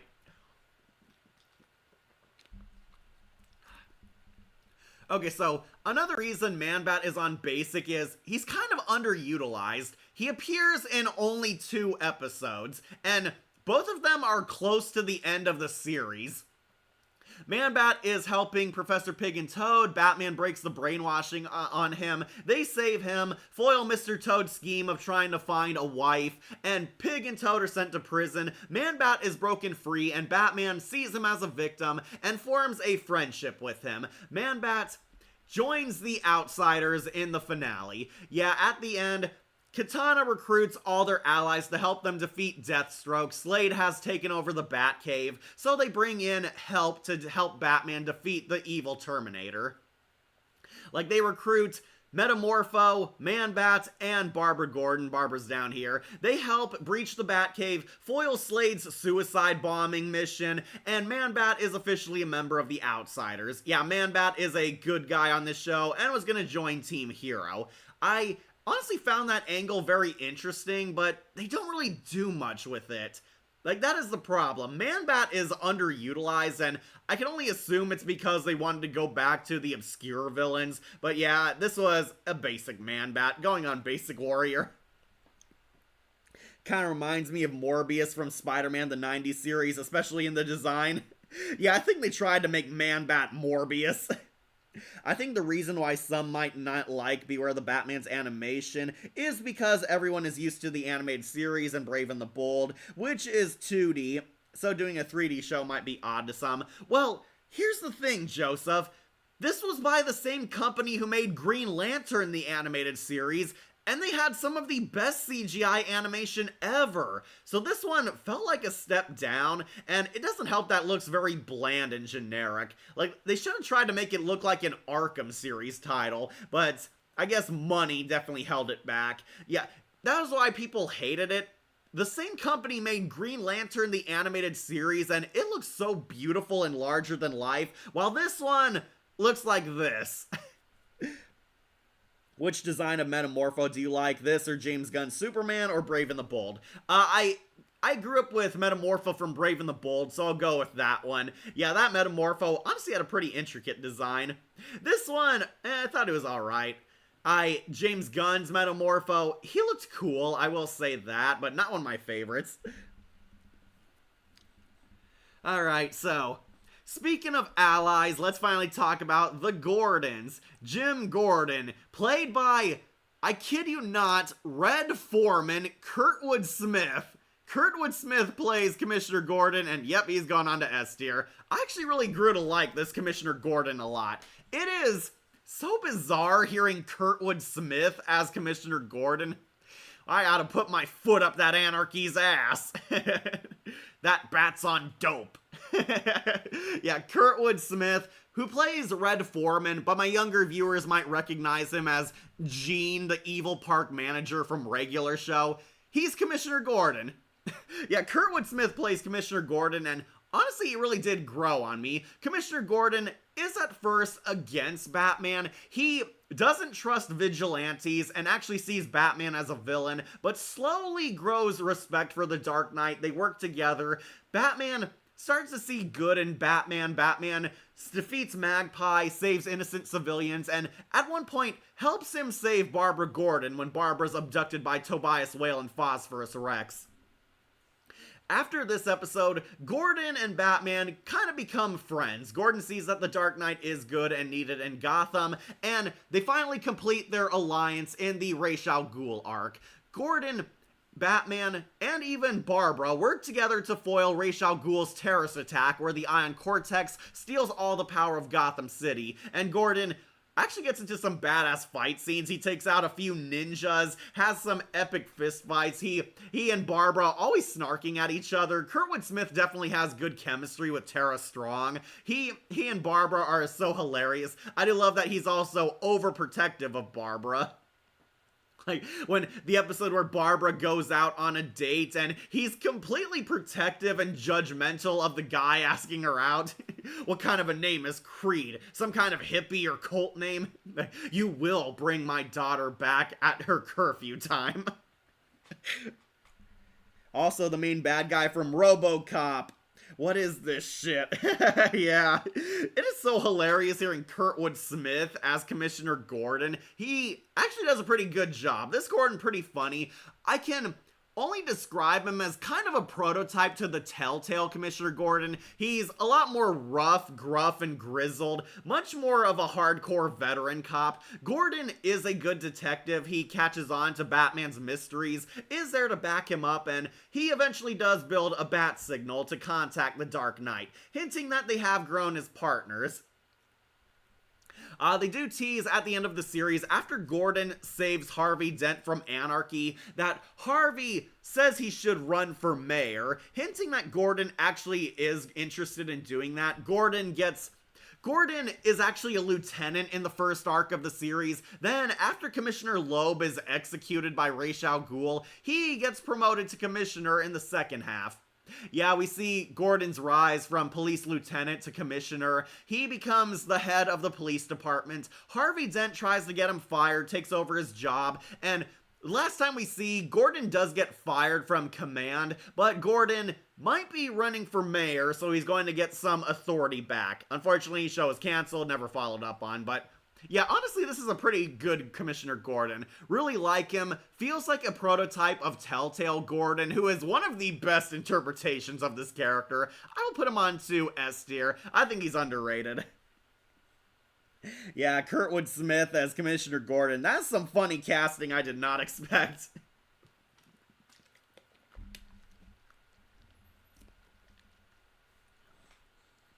Alright, next, we should do Barbara. Barbara Gordon is in the show, played by Tara Strong, the only voice actress to reprise her role in this series. Barbara, I'm gonna put her onto Basic Warrior. I'll put her above Man Bat, but under Katana. I really wanted to like Barbara Gordon, but I do not like this design. For one, they made her look like Harry Potter. Yeah, Barbara looks really weird. She has a short haircut in this version and very thick glasses, and they gave her like this super scrawny teenage body. She looks like Harry Potter. Yeah, this is Barbara Gordon, James Gordon's daughter. Barbara is kind of like her Arkham Origins counterpart. She's a fangirl of Batman. She looks up to him as a hero, respects that Batman is working around the system but doing good. She gets into a lot of funny parent arguments with her dad, Commissioner Gordon, on the show. Tara Strong returns as Barbara Gordon and does a pretty good job replicating her voice. Barbara sounds a little younger than she was in the animated series. Barbara is still in high school on this show, so sadly no sexy Batgirl time. But Barbara becomes Oracle. Yeah, that's kind of why they have Barbara here. Barbara doesn't become Batgirl, she becomes Oracle. She's good at hacking, and Batman and Katana recruit her because they need help hacking through Ra's al Ghul's firewall and releasing power back into the city. And she's cute cat. Besides, I'm a sucker for nerdy girls. Yeah, me too, but I liked her Arkham designs a lot better. And not to mention the Batman. Yeah, I'm not too keen on this design though. Not a fan of the short hair because it makes her look like Harry Potter. Yeah, Barbara does not become Batgirl, she becomes Oracle. Barbara reveals that she's actually a techie. She's a tech expert, good at hacking stuff, good at going into files, good at using her laptop for basically anything. She has that Hollywood hacking ability. She can breach any firewall and no one's too tough for her. Basically, she's a fangirl of Batman and Katana, and Batman recruits her into the Outsiders. She looks up to the Dark Knight, looks up to Katana. Katana weirdly trains Barbara on how to fight, like she's mentoring her. Barbara was going to possibly become Batgirl come the next season, but unfortunately didn't happen. So Barbara doesn't get too much outside of one spotlight episode. She's mostly a fangirl, looks up to Batman, is good at hacking, has a lot of fights with her dad, which is pretty entertaining, but Oracle gets one episode, and of course, it's the funny episode. Oracle has to help save Batman Katana from Killer Croc, but oh no, she's invited on a date! Yeah, this one is definitely one of the more kid-friendly episodes. Oracle is asked out by a popular guy, and Oracle wants to go on this date so badly, but has to balance out her superhero life and her normal life, basically. She's helping Batman Katana. Batman Katana are trapped in a death trap by Killer Croc, and they need her to hack the subway trains so the subway doesn't run them over. Oracle basically takes breaks from her date, goes back to trying to be lovey-dovey with this guy. If you're curious, it is not Dick Grayson at all. It is some guy named Creed. Yeah, I guess we'll see him on the next Rocky movie. Yeah, it's some guy named Creed. He's actually a pretty nice guy, likes Barbara, is kind of weirded out by how Barbara's acting because she's going from superhero to regular civilian back and forth. Eventually, she and Creed work together. They go into the subway control and they manage to save Batman Katana, but Killer Croc almost kills Barbara, leading to a really intense fight scene where Barbara is trying to hide. It's kind of like the Chief Irons boss fight in RE2. Killer Croc is trying to sniff her out, and yes, they go all on the creeper angle. Killer Croc is sniffing out and reveals that he does eat people, and he's taunting Barbara by calling her, "Oh, you can't hide from me, sweetie. I know where you are, girly." Yeah, they are going that angle. But of course, Batman Katana arrived just in time and saved Barbara. Then Barbara joins the Outsiders. She also gets a really stupid domino mask like Katana, which somehow hides her entire identity. Barbara helps them, they work with the Outsiders, and they defuse Slade's attack on the Wayne Manor. Yes, the same Oracle from the Arkhamverse. Yeah, yeah, Barbara is Oracle on this show. I do like that she's written like Arkham Origins Barbara, but the design is not one of my favorites. They try to make her a cute nerd girl. I guess they were going for Velma from Scooby-Doo, but it did not look good on her. She looks too much like a male. She looks like a dude. I call her Harry Potter because that's who she reminded me of. But yeah, Barbara was becoming Oracle, and they tease that she's going to become Batgirl sometime down the line, but it never happened. It really hurts because Barbara Gordon would ordinarily make S tier, but the show, she was fine. On Beware the Bat, she was a fine interpretation. Really loved more of an exploration, but didn't happen. Hang on, just grabbing my charger. Alright, making sure you guys stay in tune with me. Alright, who do we want to do next?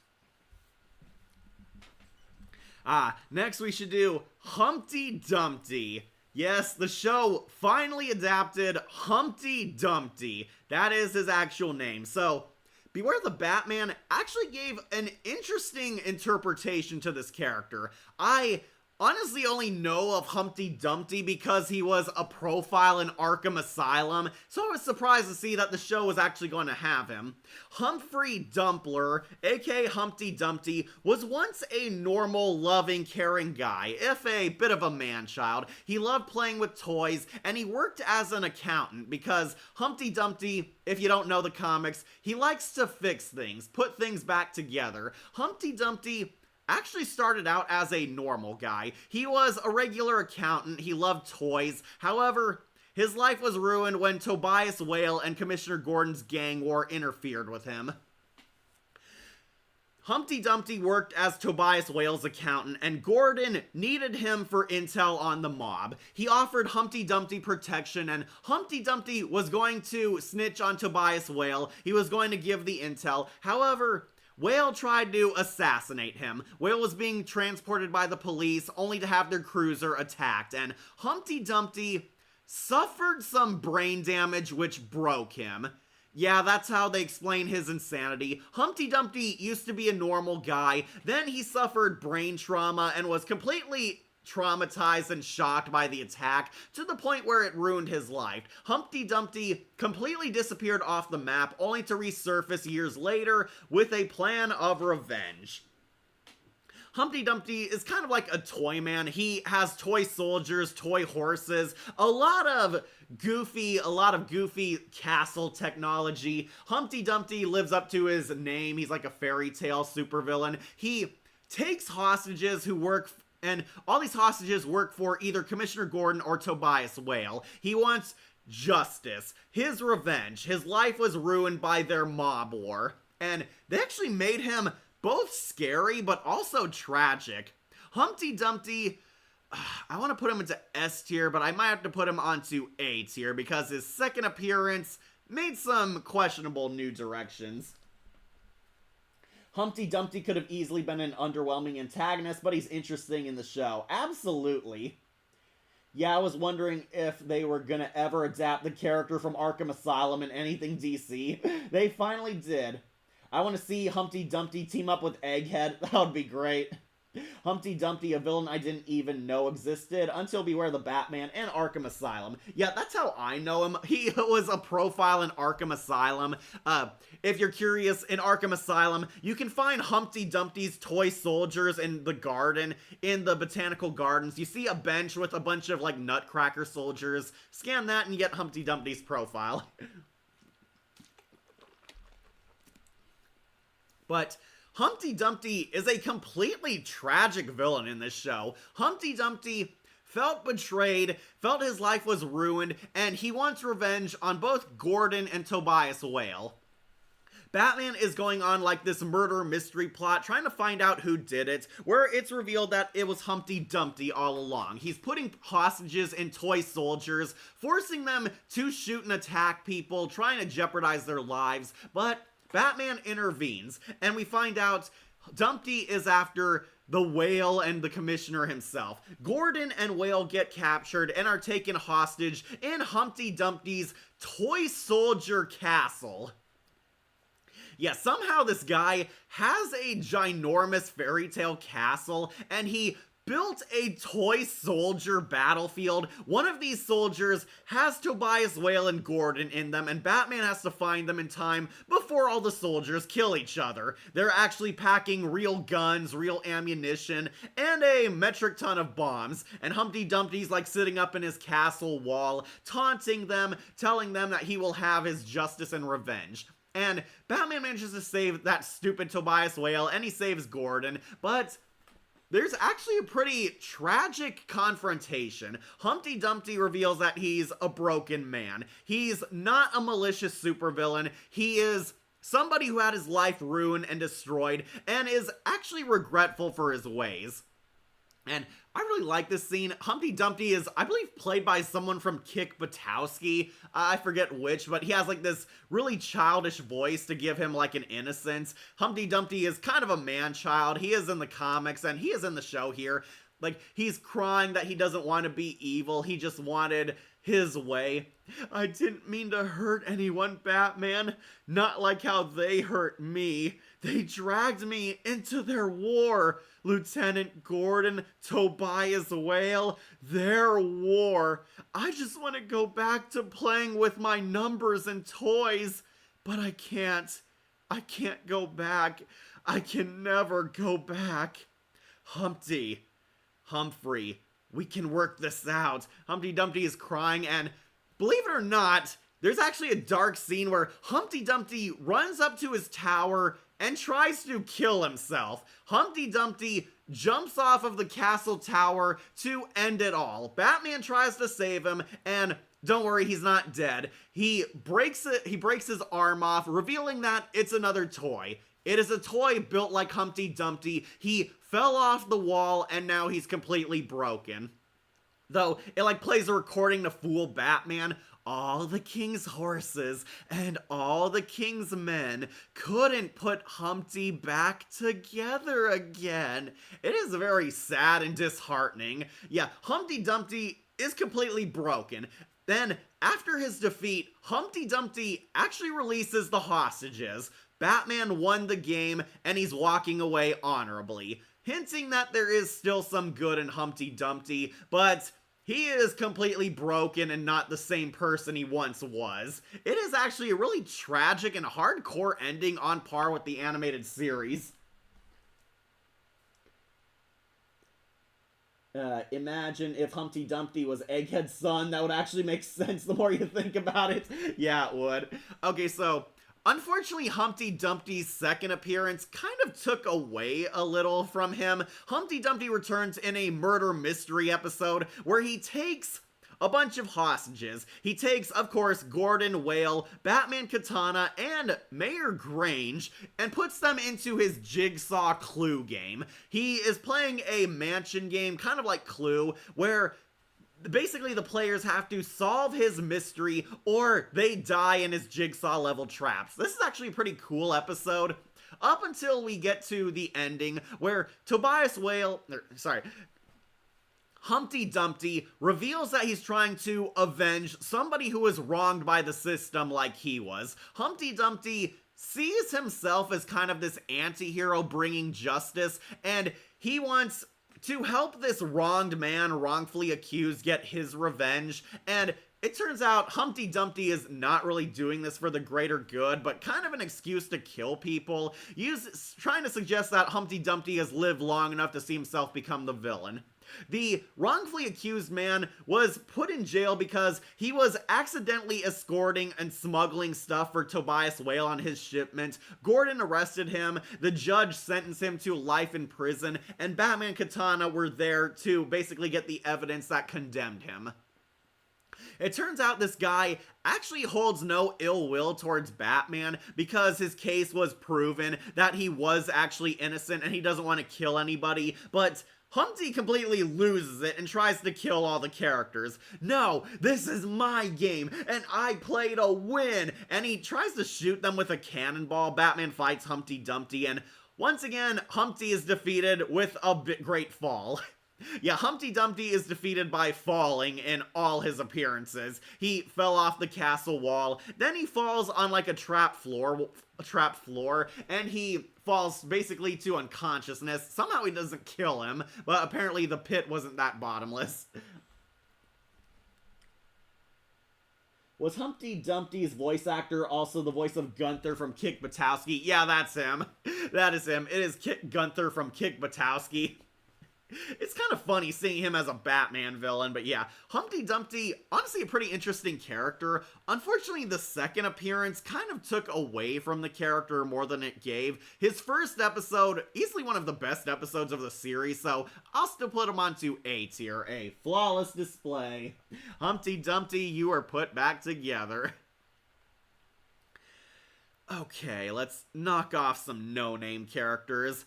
This is Mr. Terrific. Yeah, Michael Holt, I believe, whatever his name. Yeah, Mr. Terrific appears, and it's just a cameo. Yeah, he's going on to Beware the Meh.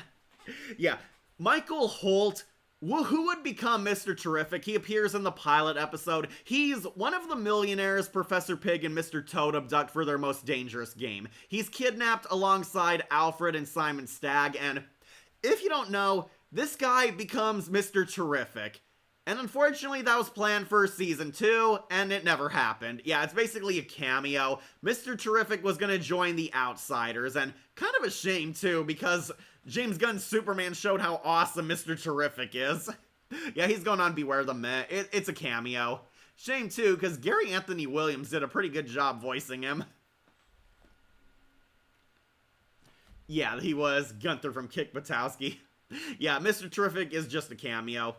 Speaking of which, also gonna dump Lunkhead down here. This is Lunkhead, a big stupid brute who was a part of the same surgery Magpie went to. Lunkhead tried to get brain surgery that would rehabilitate him, and it damaged his mind. As you can see here, he has a big lunk on his head. Yeah, Lunkhead is also played by J.B. Blank, who kind of plays a dim-witted version of Bane in this. Lunkhead is pretty much a likable doofus. He's a dumb muscle. He doesn't mean to hurt anyone, but he's easily bribed by candy. Yeah, that's his entire shtick. He'll do anything for candy. He actually tries to go straight and reform his life, but that's thrown into the gutter once Magpie gets involved. Lunkhead is locked up with Magpie, and Magpie dupes him into helping her escape, and it's implied Magpie might have killed him, but he might have survived thanks to his super strength. But yeah, Lunkhead, kind of a meth villain. He does a lot more in the Arkham Asylum comic, okay? I started reading comments. Mr. Terrific is probably the closest DC hero who can rival Batman's IQ of intelligence. Yeah, that's why he's called Terrific. Lunkhead, basically big dumb brute character, and he's possibly dead now, going on to Beware the Meh. Oh, speaking of which, this is the Key. Yeah, I remember when I was talking about him. This is the Key, a supervillain with the ability to unlock anything. And they ruined him by giving him this terrible redesign. So, if you watch Justice League, Brave and the Bold, or read the comics, Key has this orange Iron Man armor, which looks really cool. Here, they made him look like a guy who works at Home Depot. Lame. Lame. This guy going on Beware the Man. Very low, too. Yeah, JB Blank also voices the Key, and honestly, he's kind of a plot device. The Key doesn't even have an actual villain scheme. He is introduced as this professional hacker, this locksmith supervillain. He can break into any lock and has upgraded his abilities to hack into any firewall. Key is arrested early in the episode and is basically tossed in a Blackgate prison where Batman has to go undercover, infiltrate Blackgate, so Key doesn't fall into the wrong hands. Killer Croc takes Key hostage because he wants to use him and his unlocking abilities, and yeah, that's really it. He doesn't really have much of a personality beyond evil guy who can unlock anything. He's a plot device. Going on Beware the Man. You may even call him the Keymaster. Yeah. Remember, his name is Locksmith. Yeah, I think Justice League did the Key better than Beware the Batman. Key is pretty meh as a villain. He's a plot device. He can unlock anything, and that's all he's used for.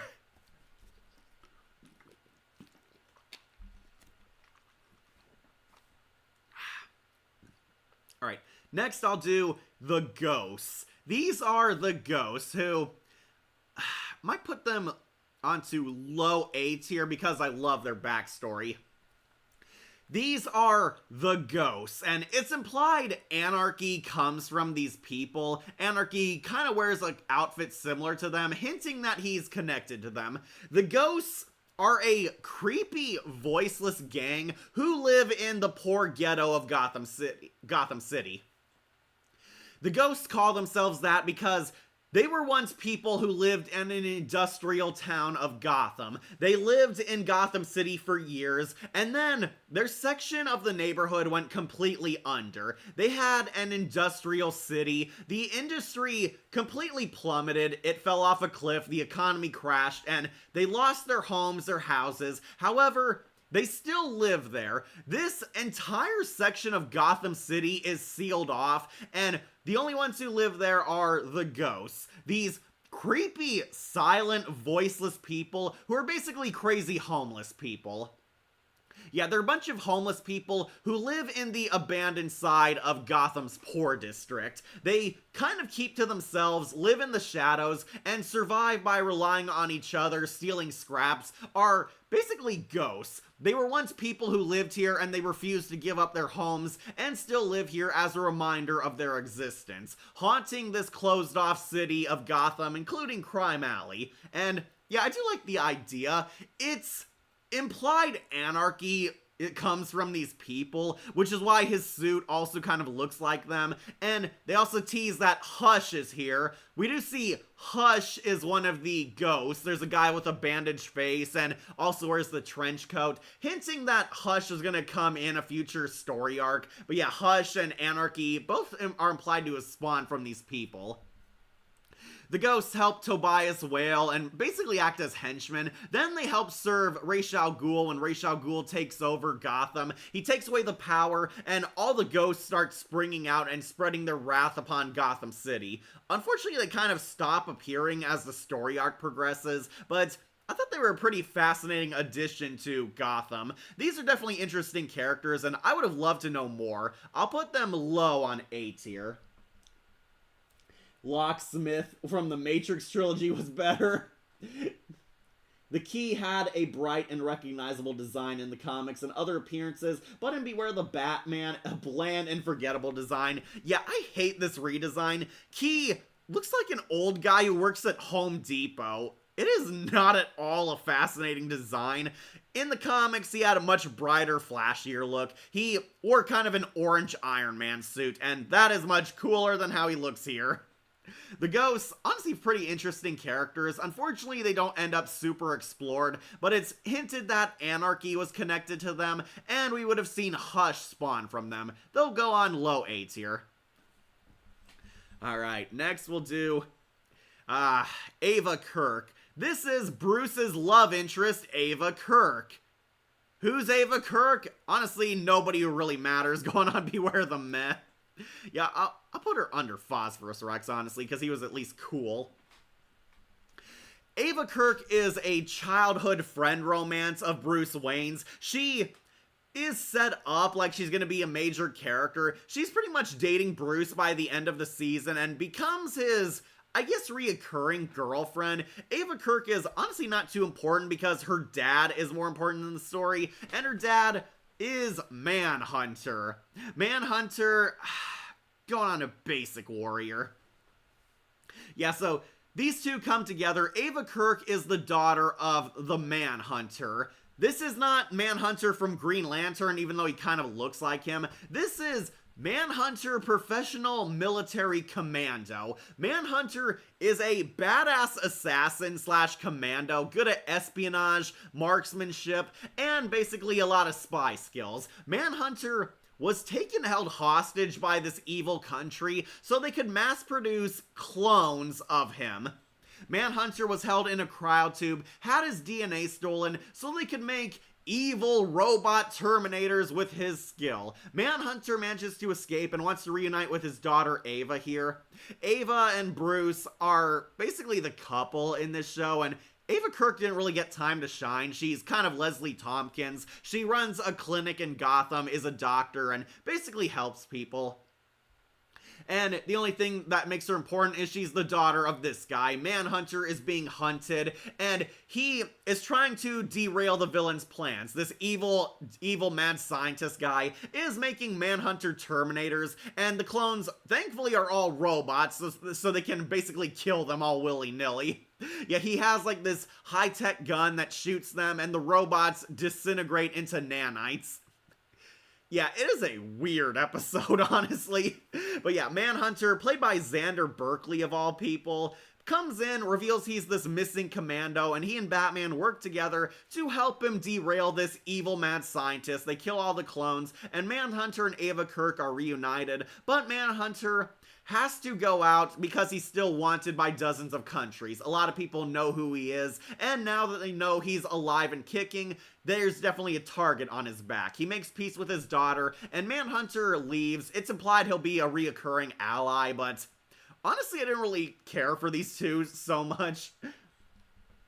So, dating the enemy's daughter, just like Spider-Man Homecoming. Well, Manhunter is actually a twist good guy. We're led to believe Manhunter is evil, but no, he actually has evil clone robots. The real Manhunter is actually a good, caring anti-hero, and he and Batman become allies, but he has to leave because he doesn't want to endanger his daughter, Ava.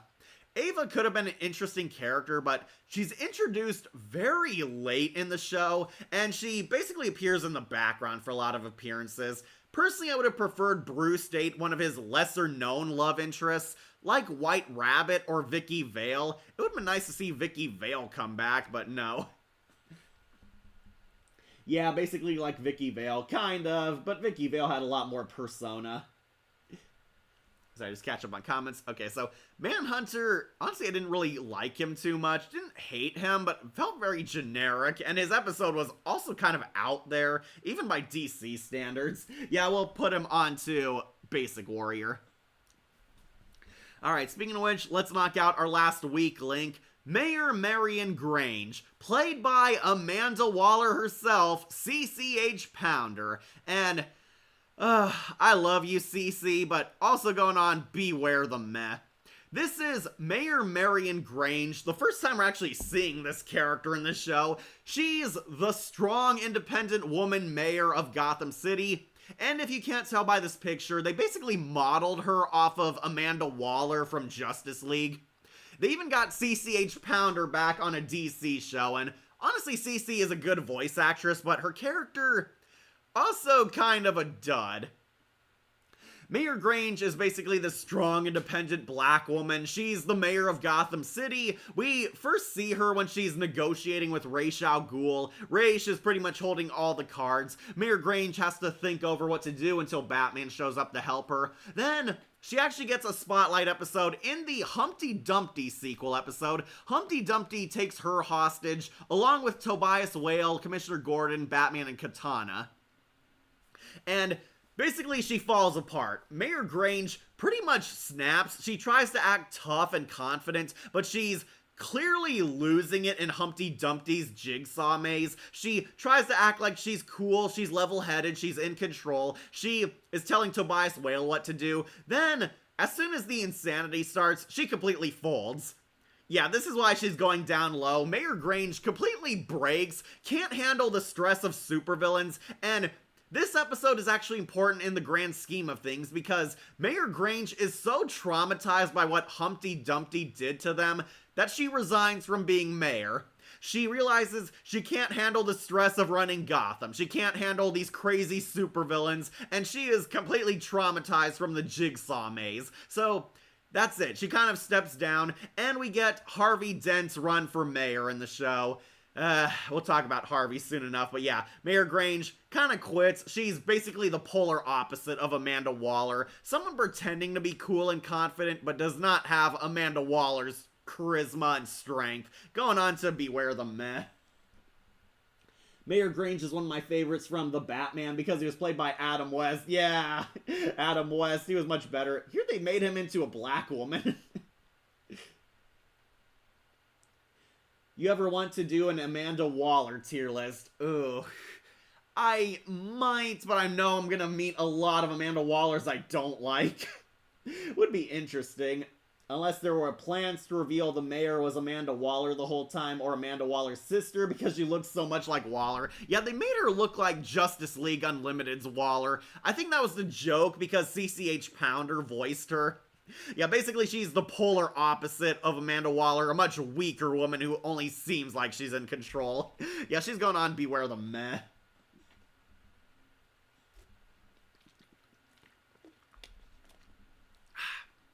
Alright, last civilian character, Dr. Jason Burr, played by Shaggy Matthew Lillard. Jason, I'm gonna actually put onto flawless display.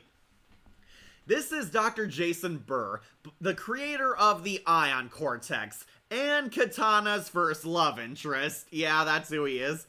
Dr. Jason Burr, believe it or not, is actually a villain in the comics. He's the Cobra cult leader. And this never happens in the show. I thought they were kind of building him up to become a villain, turn him into his comic counterpart, but no, he's kind of an in-name only character. Jason Burr is actually a villain in the comics known as Cobra. Not the G.I. Joe enemies, but the Cobra cult you see in Batman Beyond. Yeah, he's supposed to be that stuck-up little kid, Alexander. That's his counterpart in the DCAU. Dr. Jason Burr, pretty much an in-name only character to that. He's actually this likable, dorky scientist character, kind of a male Rebecca Chambers.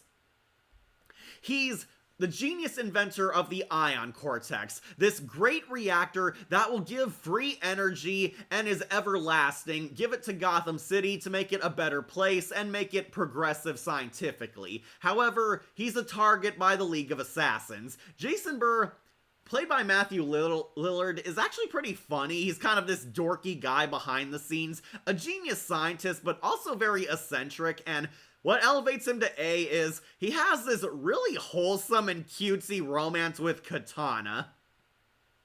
Katana saves his life when he's almost killed by ninjas, and he instantly falls in love with her because he's impressed by how badass and hot she is, and it leads to this hilarious romance between them, this will they won't they ship. Katana is initially not interested in him. She sees Jason as this annoying nerd, this dweeby loser. However, Jason shows that he actually is pretty cool, pretty deep, and he shows Katana that he does have genuine feelings for her. Jason starts impressing Katana with his love for science. They start bonding, and they actually go out on a date romantically. And unfortunately, Jason Burr is also corrupted by the League of Assassins. So, as you can see here, Cypher gets his cable into him, and even though they defeat Cypher and set him free, we find out in a twist ending, he's still brainwashed. Dr. Jason Burr is still under Cypher's mind control, even without the link, and he willingly joins Lady Shiva and Ra's al Ghul, handing over the Ion Cortex. He becomes their brainwash minion, doing everything they say, helping them with the science project and their super weapons. Batman and Katana break in, and Katana helps him snap out of it with the power of love.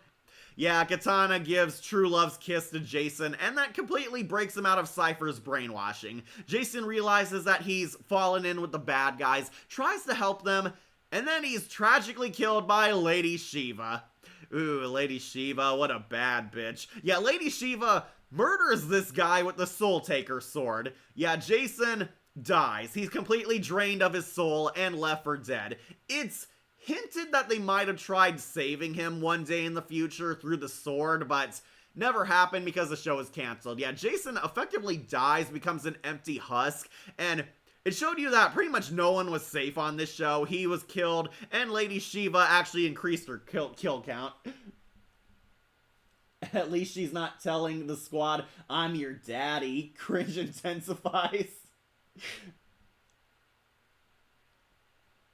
So I catch up on comments. About on par with Steven Universe with Garnet and that mailman simping over her. Yeah, kind of like that. He simps for Katana, actually does succeed at winning her over, just in time for him to turn evil and then die. Yeah, his story ends in tragedy. Ends up being basically Katana's Steve Burnside.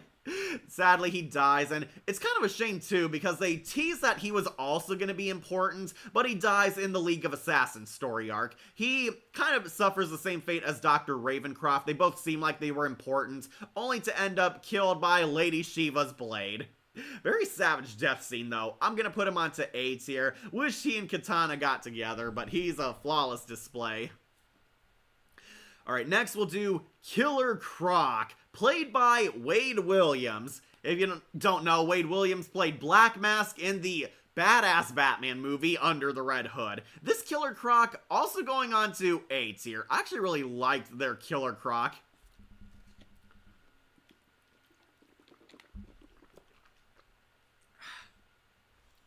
Okay, so yes, this is Waylon Jones, aka Killer Croc, played by Wade Williams. Croc is actually introduced in a very peculiar way. Croc is the prison kingpin of Blackgate. He is the king here. He rules Blackgate with an iron claw. Everybody obeys him. Everybody fears him. Batman goes undercover in Blackgate prison to rescue the Key. The Key is sent to Blackgate, and he wants to prevent any evildoers from getting their claws on the Key. However, he's too late. Killer Croc has made the Key his prison bitch. The Key is being held captive by Croc, who wants to use him to stage a mass prison break. However, Batman shows up and challenges Croc to a fight. Croc is very ominous, very creepy. There's a lot more emphasis on this Croc as a master genius. He's like the king of prison. Very disturbing, and yeah, he does eat people in this show.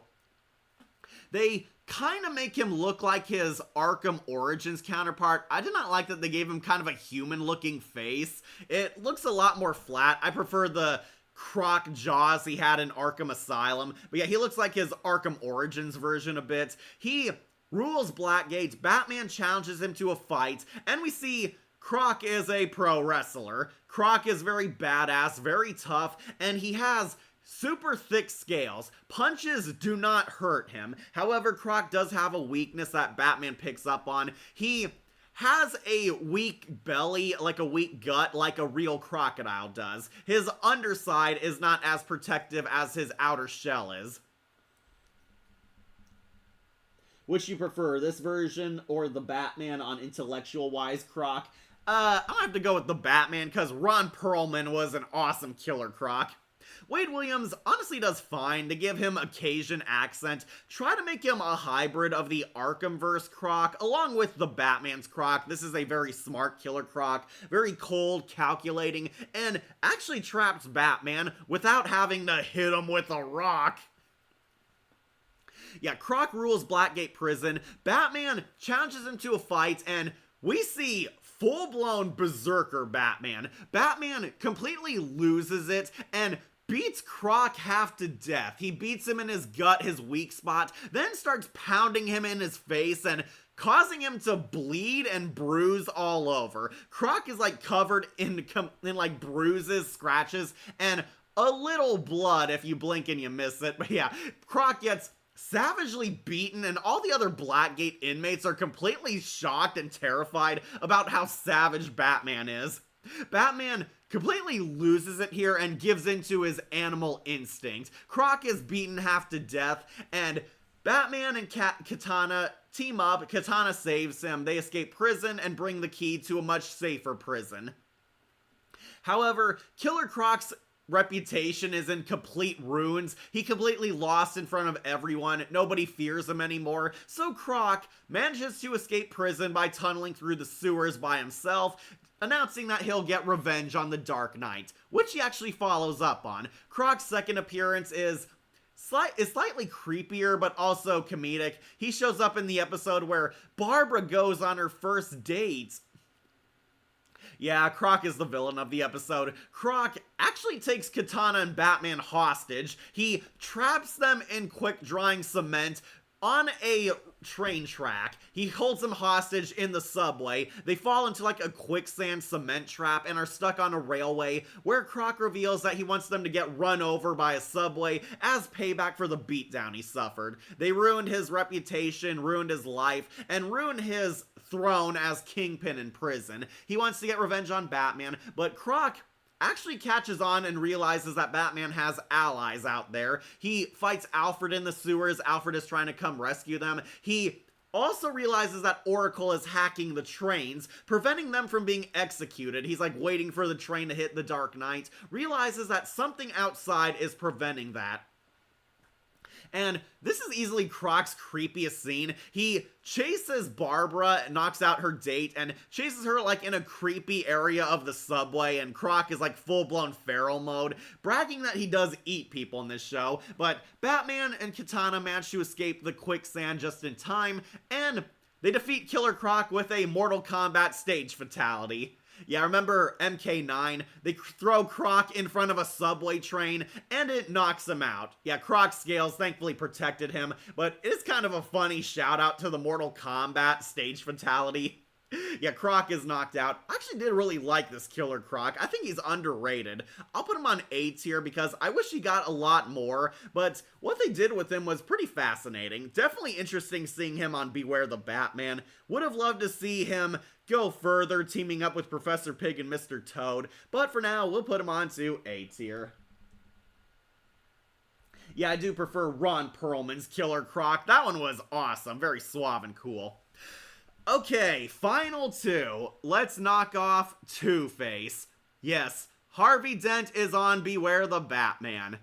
And he sucks. Going on to Anarchy. Okay, I'm not sure if I'm gonna piss some people off with this, but I did not like the direction they took Harvey Dent.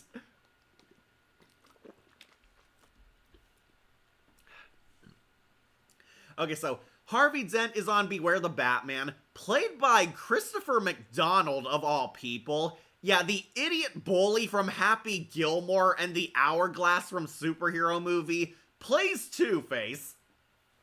This is Harvey Dent after he got his face burnt, so pardon the picture. No, this is not Hush, this is Two-Face.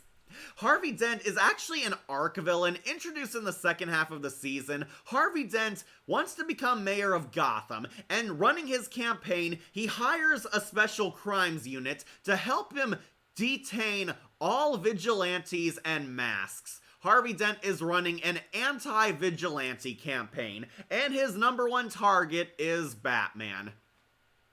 And this was an interesting idea, but this is where the character falls for me. Harvey Dent is super unlikable. Harvey Dent is an annoying jerk. He's always shouting, always talking, making really bad jokes, kind of comes across as, well, an idiot bully like Christopher McDonald's entire career. Christopher McDonald really played him up as super annoying. Harvey is a total loudmouth, a boisterous weakling. His bark is sharper than his bite.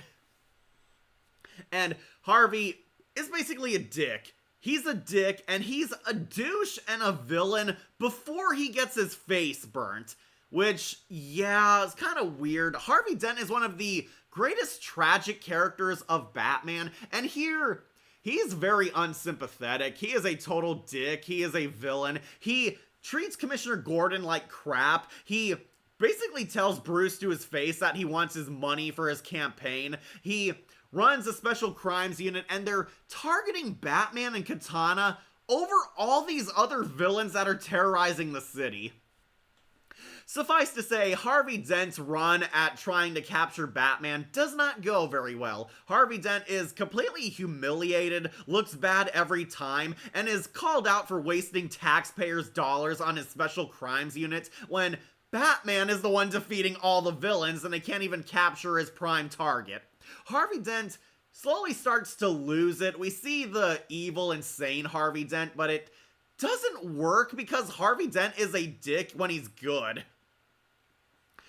Bruce, quote-unquote, becomes friends with Harvey because Batman wants to keep an eye on him, make sure Harvey Dent isn't a wild card who will endanger the city, but Bruce is more so friends with his bodyguard, Dane Lislow.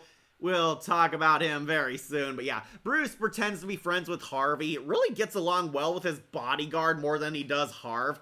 Harv completely loses it, starts quadrupling down on his anti-vigilante campaign. He was willing to let the city bomb and be destroyed by anarchy if it meant stopping the Batman. Yeah, more reason to hate this guy, and it's just really aggravating, and they don't really dive deep into his character. He's just a shallow dick.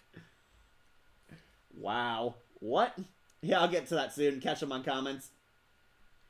Yeah, this was a bad version of Two-Face. If you saw my Two-Face tier list, he also made it on F tier. And will most likely again when we update that tier list.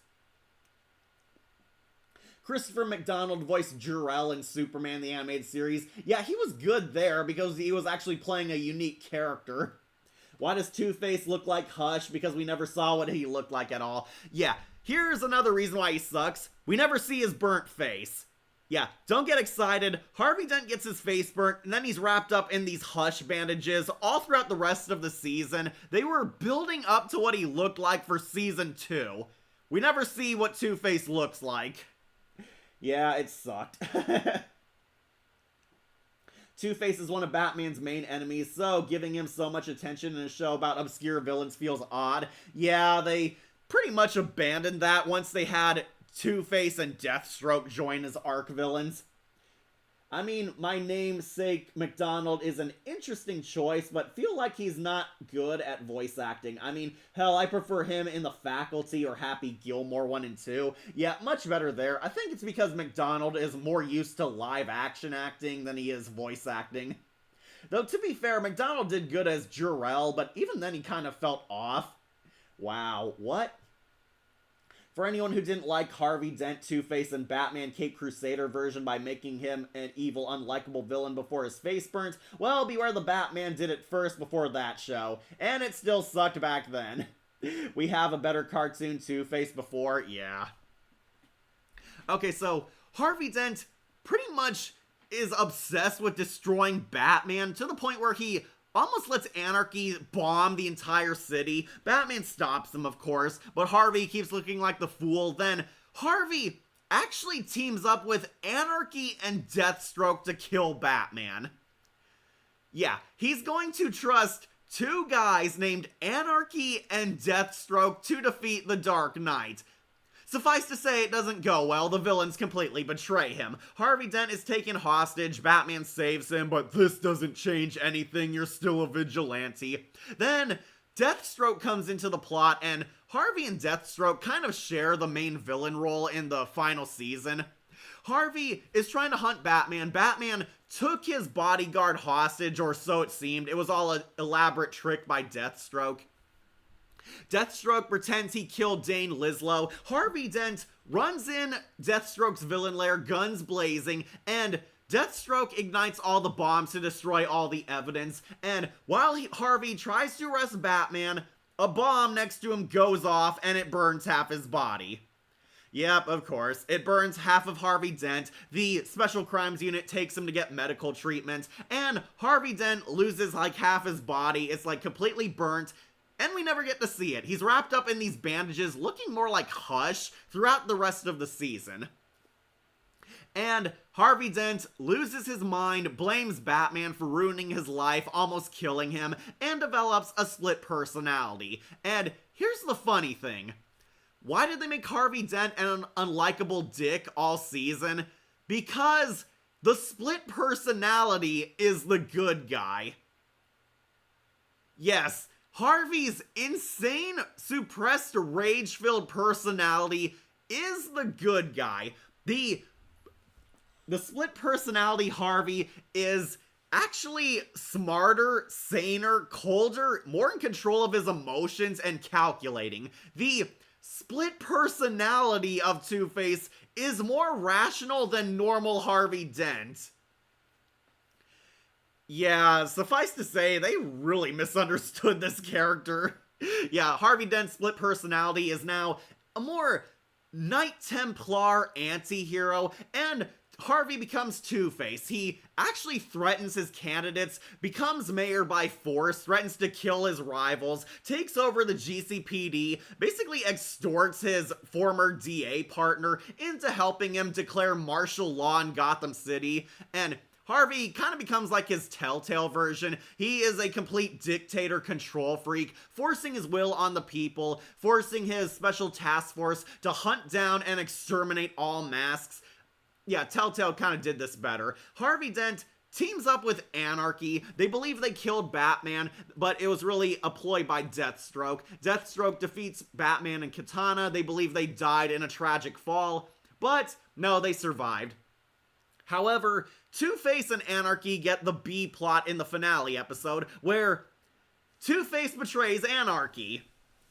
Yeah, after all this buildup that Anarchy was so suave and cool and was the one playing Harvey, Two-Face turns the tables on him, and Anarchy almost gets killed by friggin' Two-Face of all characters. Two-Face and Anarchy get into a villain brawl over control of the city. However, Anarchy almost kills him, but Commissioner Gordon saves the day. Two-Face declares that he's leaving Gotham, and we see him pull off his bandages, but never see the burnt half.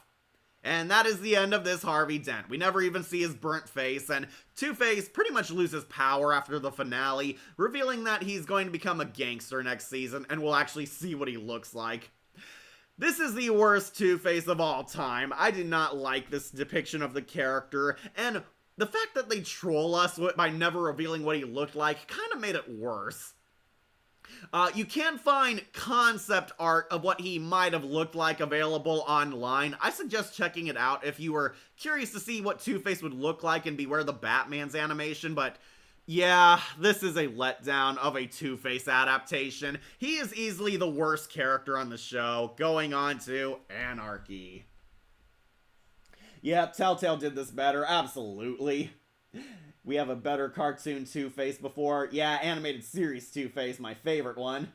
Speaking of The Faculty, what do you think of it, and you think you want to do a review of it for the channel? I like The Faculty. I did recommend it on Twitter, now X. I like the movie. Would I do a review of it? I might. There are some reviews on it already online if you are really desperate to see them, but yeah, I might do that one day. Though I have some other plans in mind at the moment. Oh, speaking of which, our 666 video is coming up. It's on Patreon. Go check that out.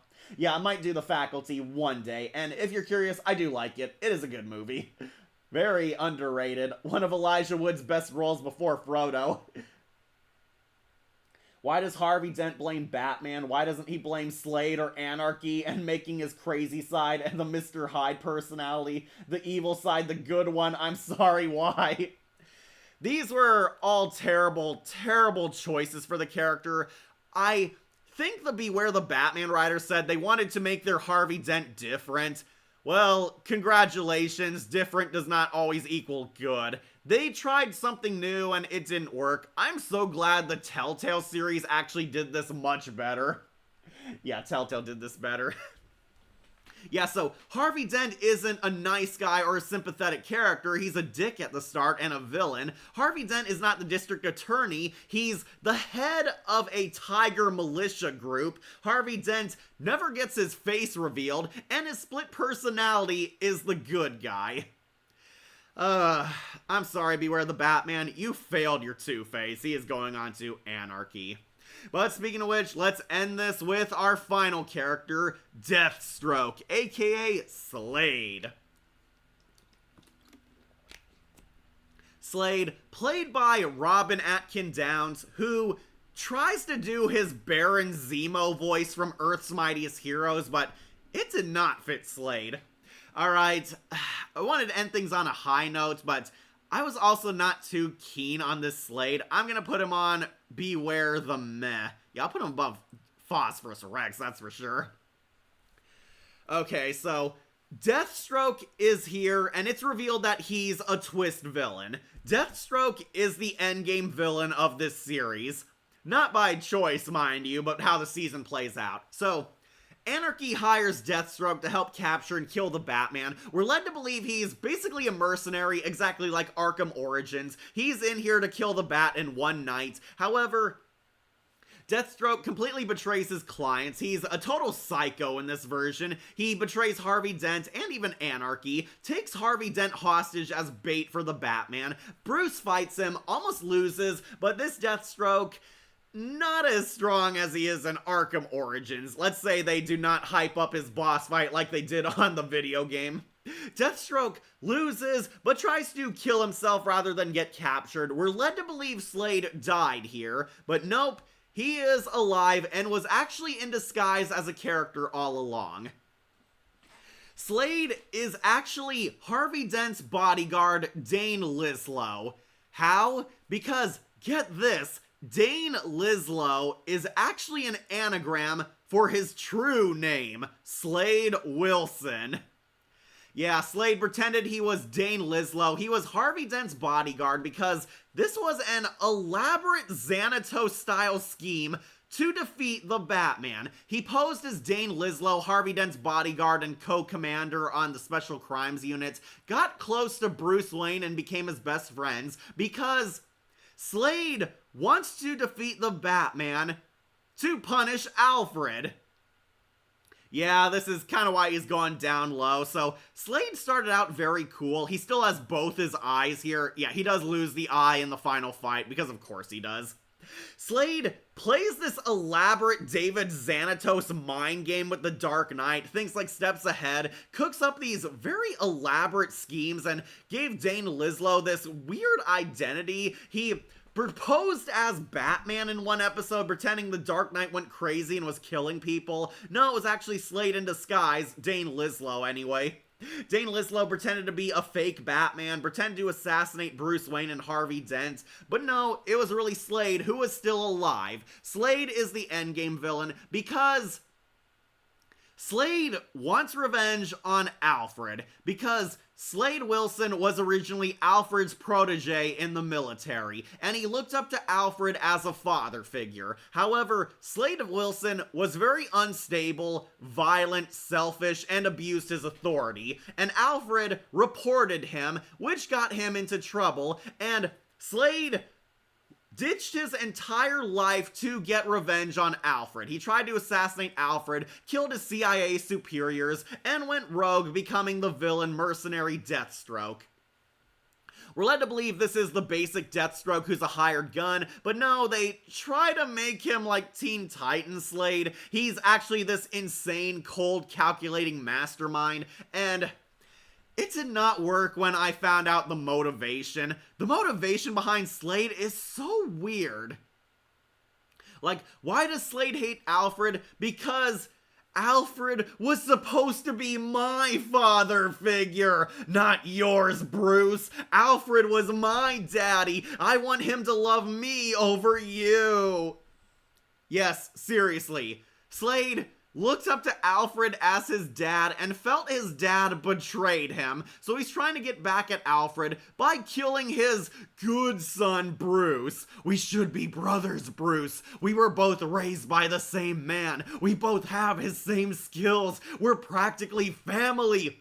Bruce shuts him up. You are not my brother.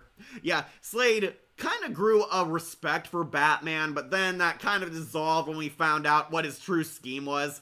Yeah, Slade is jealous and envious that Bruce Wayne is more loved by Alfred than he was. That is the entire reason why he hatched his villain scheme. I don't know why Deathstroke is Alfred's main antagonist. He should be Batman's enemy. Exactly, but it's this really dumbass twist that Slade is actually an envious man-child, pissed off that Alfred gave Bruce the love and attention he wanted.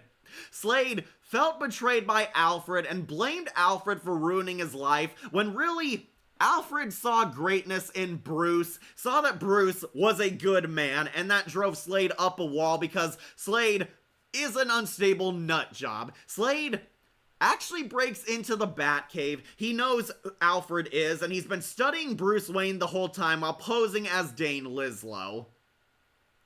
Yeah, all these overly complex schemes and mind screw moments, and Slade breaks into the Batcave, takes Alfred hostage, and is threatening to suicide bomb Wayne Manor and the Batcave and all three of them together because Alfred wouldn't love him. Slade wants to best Bruce one last time to prove that he was the better son and Alfred chose wrong. He should have chosen me over you. It's so bizarre hearing Slade as this character, and I'm not joking, that is the actual twist. Slade wanted to be Alfred's son and is pissed off that Bruce is the favorite. It's really him psychotically lashing out. Highly agree, very underrated. Feels like a prototype of Slither for James Gunn. Yeah. I wasn't expecting this version of Slade to be similar to Teen Titans or the Arkham Origins, but what a letdown. I agree. I honestly want to drop him further, but he actually does start out cool, which is why he wins a few points. If you're wondering, yes, Slade loses his eye at the end of this battle. He and Batman are fighting, and Batman throws one of his bombs at him, and Slade stupidly shoots it. He, shoots... what's it called? Like a plastique bomb. He, shoots it midair, and it fries half his face, and, yeah, Slade loses his eye exactly like he does in the comics, and now he's like a one-eyed Cyclops like he is in everything else. Batman and the Outsiders defeat him, but Katana comes in, recruiting all the Outsiders. It's Barbara, Man-Bat, and Metamorpho. They unite, free Alfred, help Batman defeat Slade, and Slade is completely defeated and humiliated. They gather all his bombs, and Metamorpho easily absorbs them into his body to absorb the blast. Yeah, the nukes go off, but Metamorpho and his elemental powers save the day. But Slade's bragging, "I still know who you are, Bruce. I will expose you." And right the hell out of nowhere, Metamorpho has the power to create amnesia gas, and they erase Slade's entire memories. Yeah, the great Slade gets an amnesia gas bomb. He is sprayed with the amnesia ray, and that's it. Slade forgets everything, including who he is, which is kind of nightmarish and, as a lot of fans pointed out, kind of like the mind rape Batman and Dr. Light suffered in that DC comic. Yeah, Slade gets his mind wiped, so guess we won't be seeing him again in a future season, and I was so let down by the motivation. Slade was jealous because Daddy Alfred didn't love him. Once again, making Alfred the most important character on the show and kind of neutering Slade. Yeah, Slade becomes like this pathetic man baby, crying and pissed off because you love Batman more than me. Why wasn't I the favorite son? And Robin Atkin Downes tries his damnedest to make this work, even trying to make him feel like Baron Zemo from that awesome Avengers cartoon, but man, it missed. It really missed. Slade from Beware the Batman, look me in the eye and you tell me that you're about on par with Teen Titans Slade, Mr. Wilson. You is not him, you and him are not the same, bro, so sit the fuck down. Yeah, it was a letdown, really big letdown. So they made Slade a yandere, but he wanted to be Batman's brother and Alfred his father because they made him a man-child and a cuckoo for Cocoa Puffs for no reason.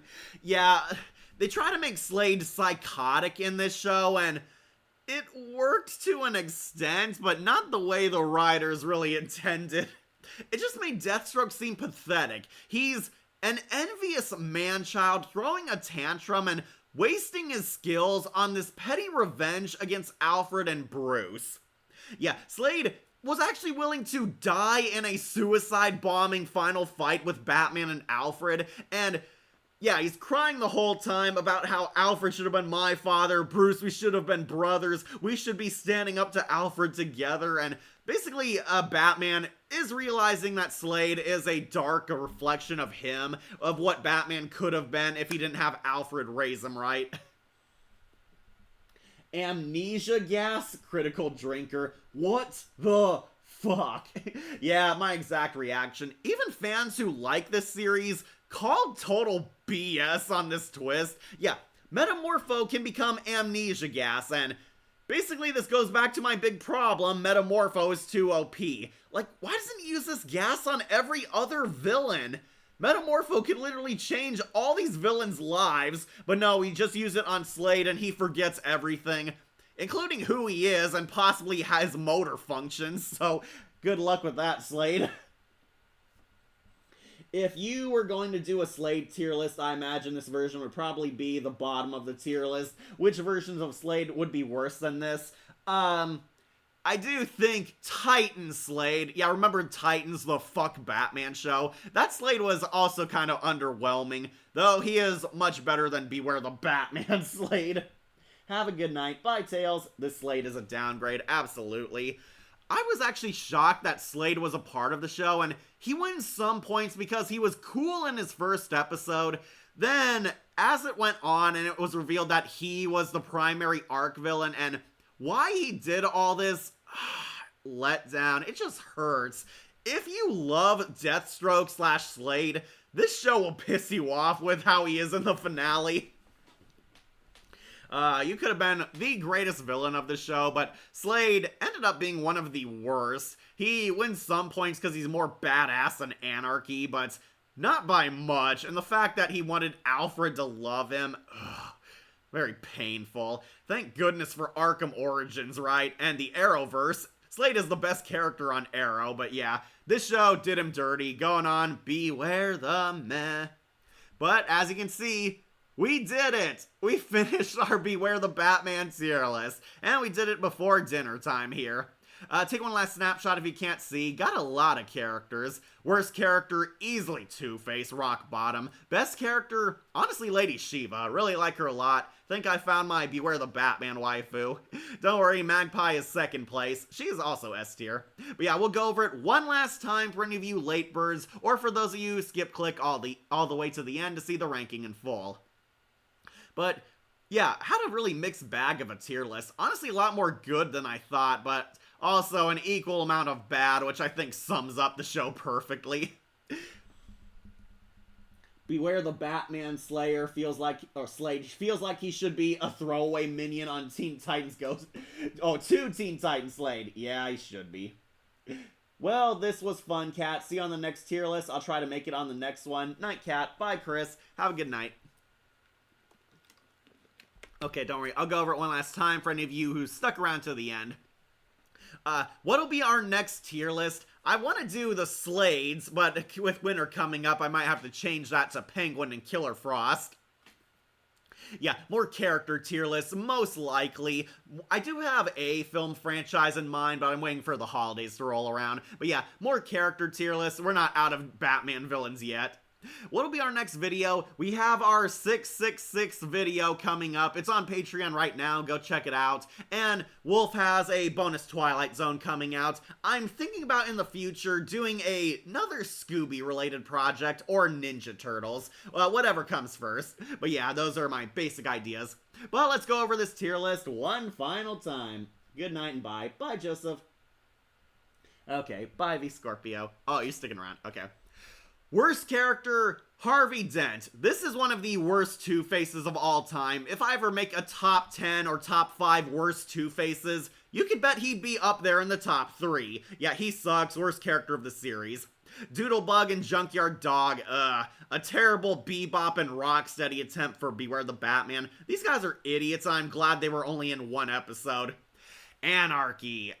I did not like this character. I think Arkham Origins Anarchy did it better. They definitely tried, and I'll give them props for that, but Yeah, not a good execution. Anarchy sucked at the end of every episode he appeared in. If you want your villain to be good, don't have him lose so frequently. And Sapphire Stag. They somehow ruined Metamorpho's love interest. Yeah, she's a total bitch. All these characters, easily the worst of the show. But that really should tell you how good Beware the Batman was, because we got a lot more letdowns than terrible.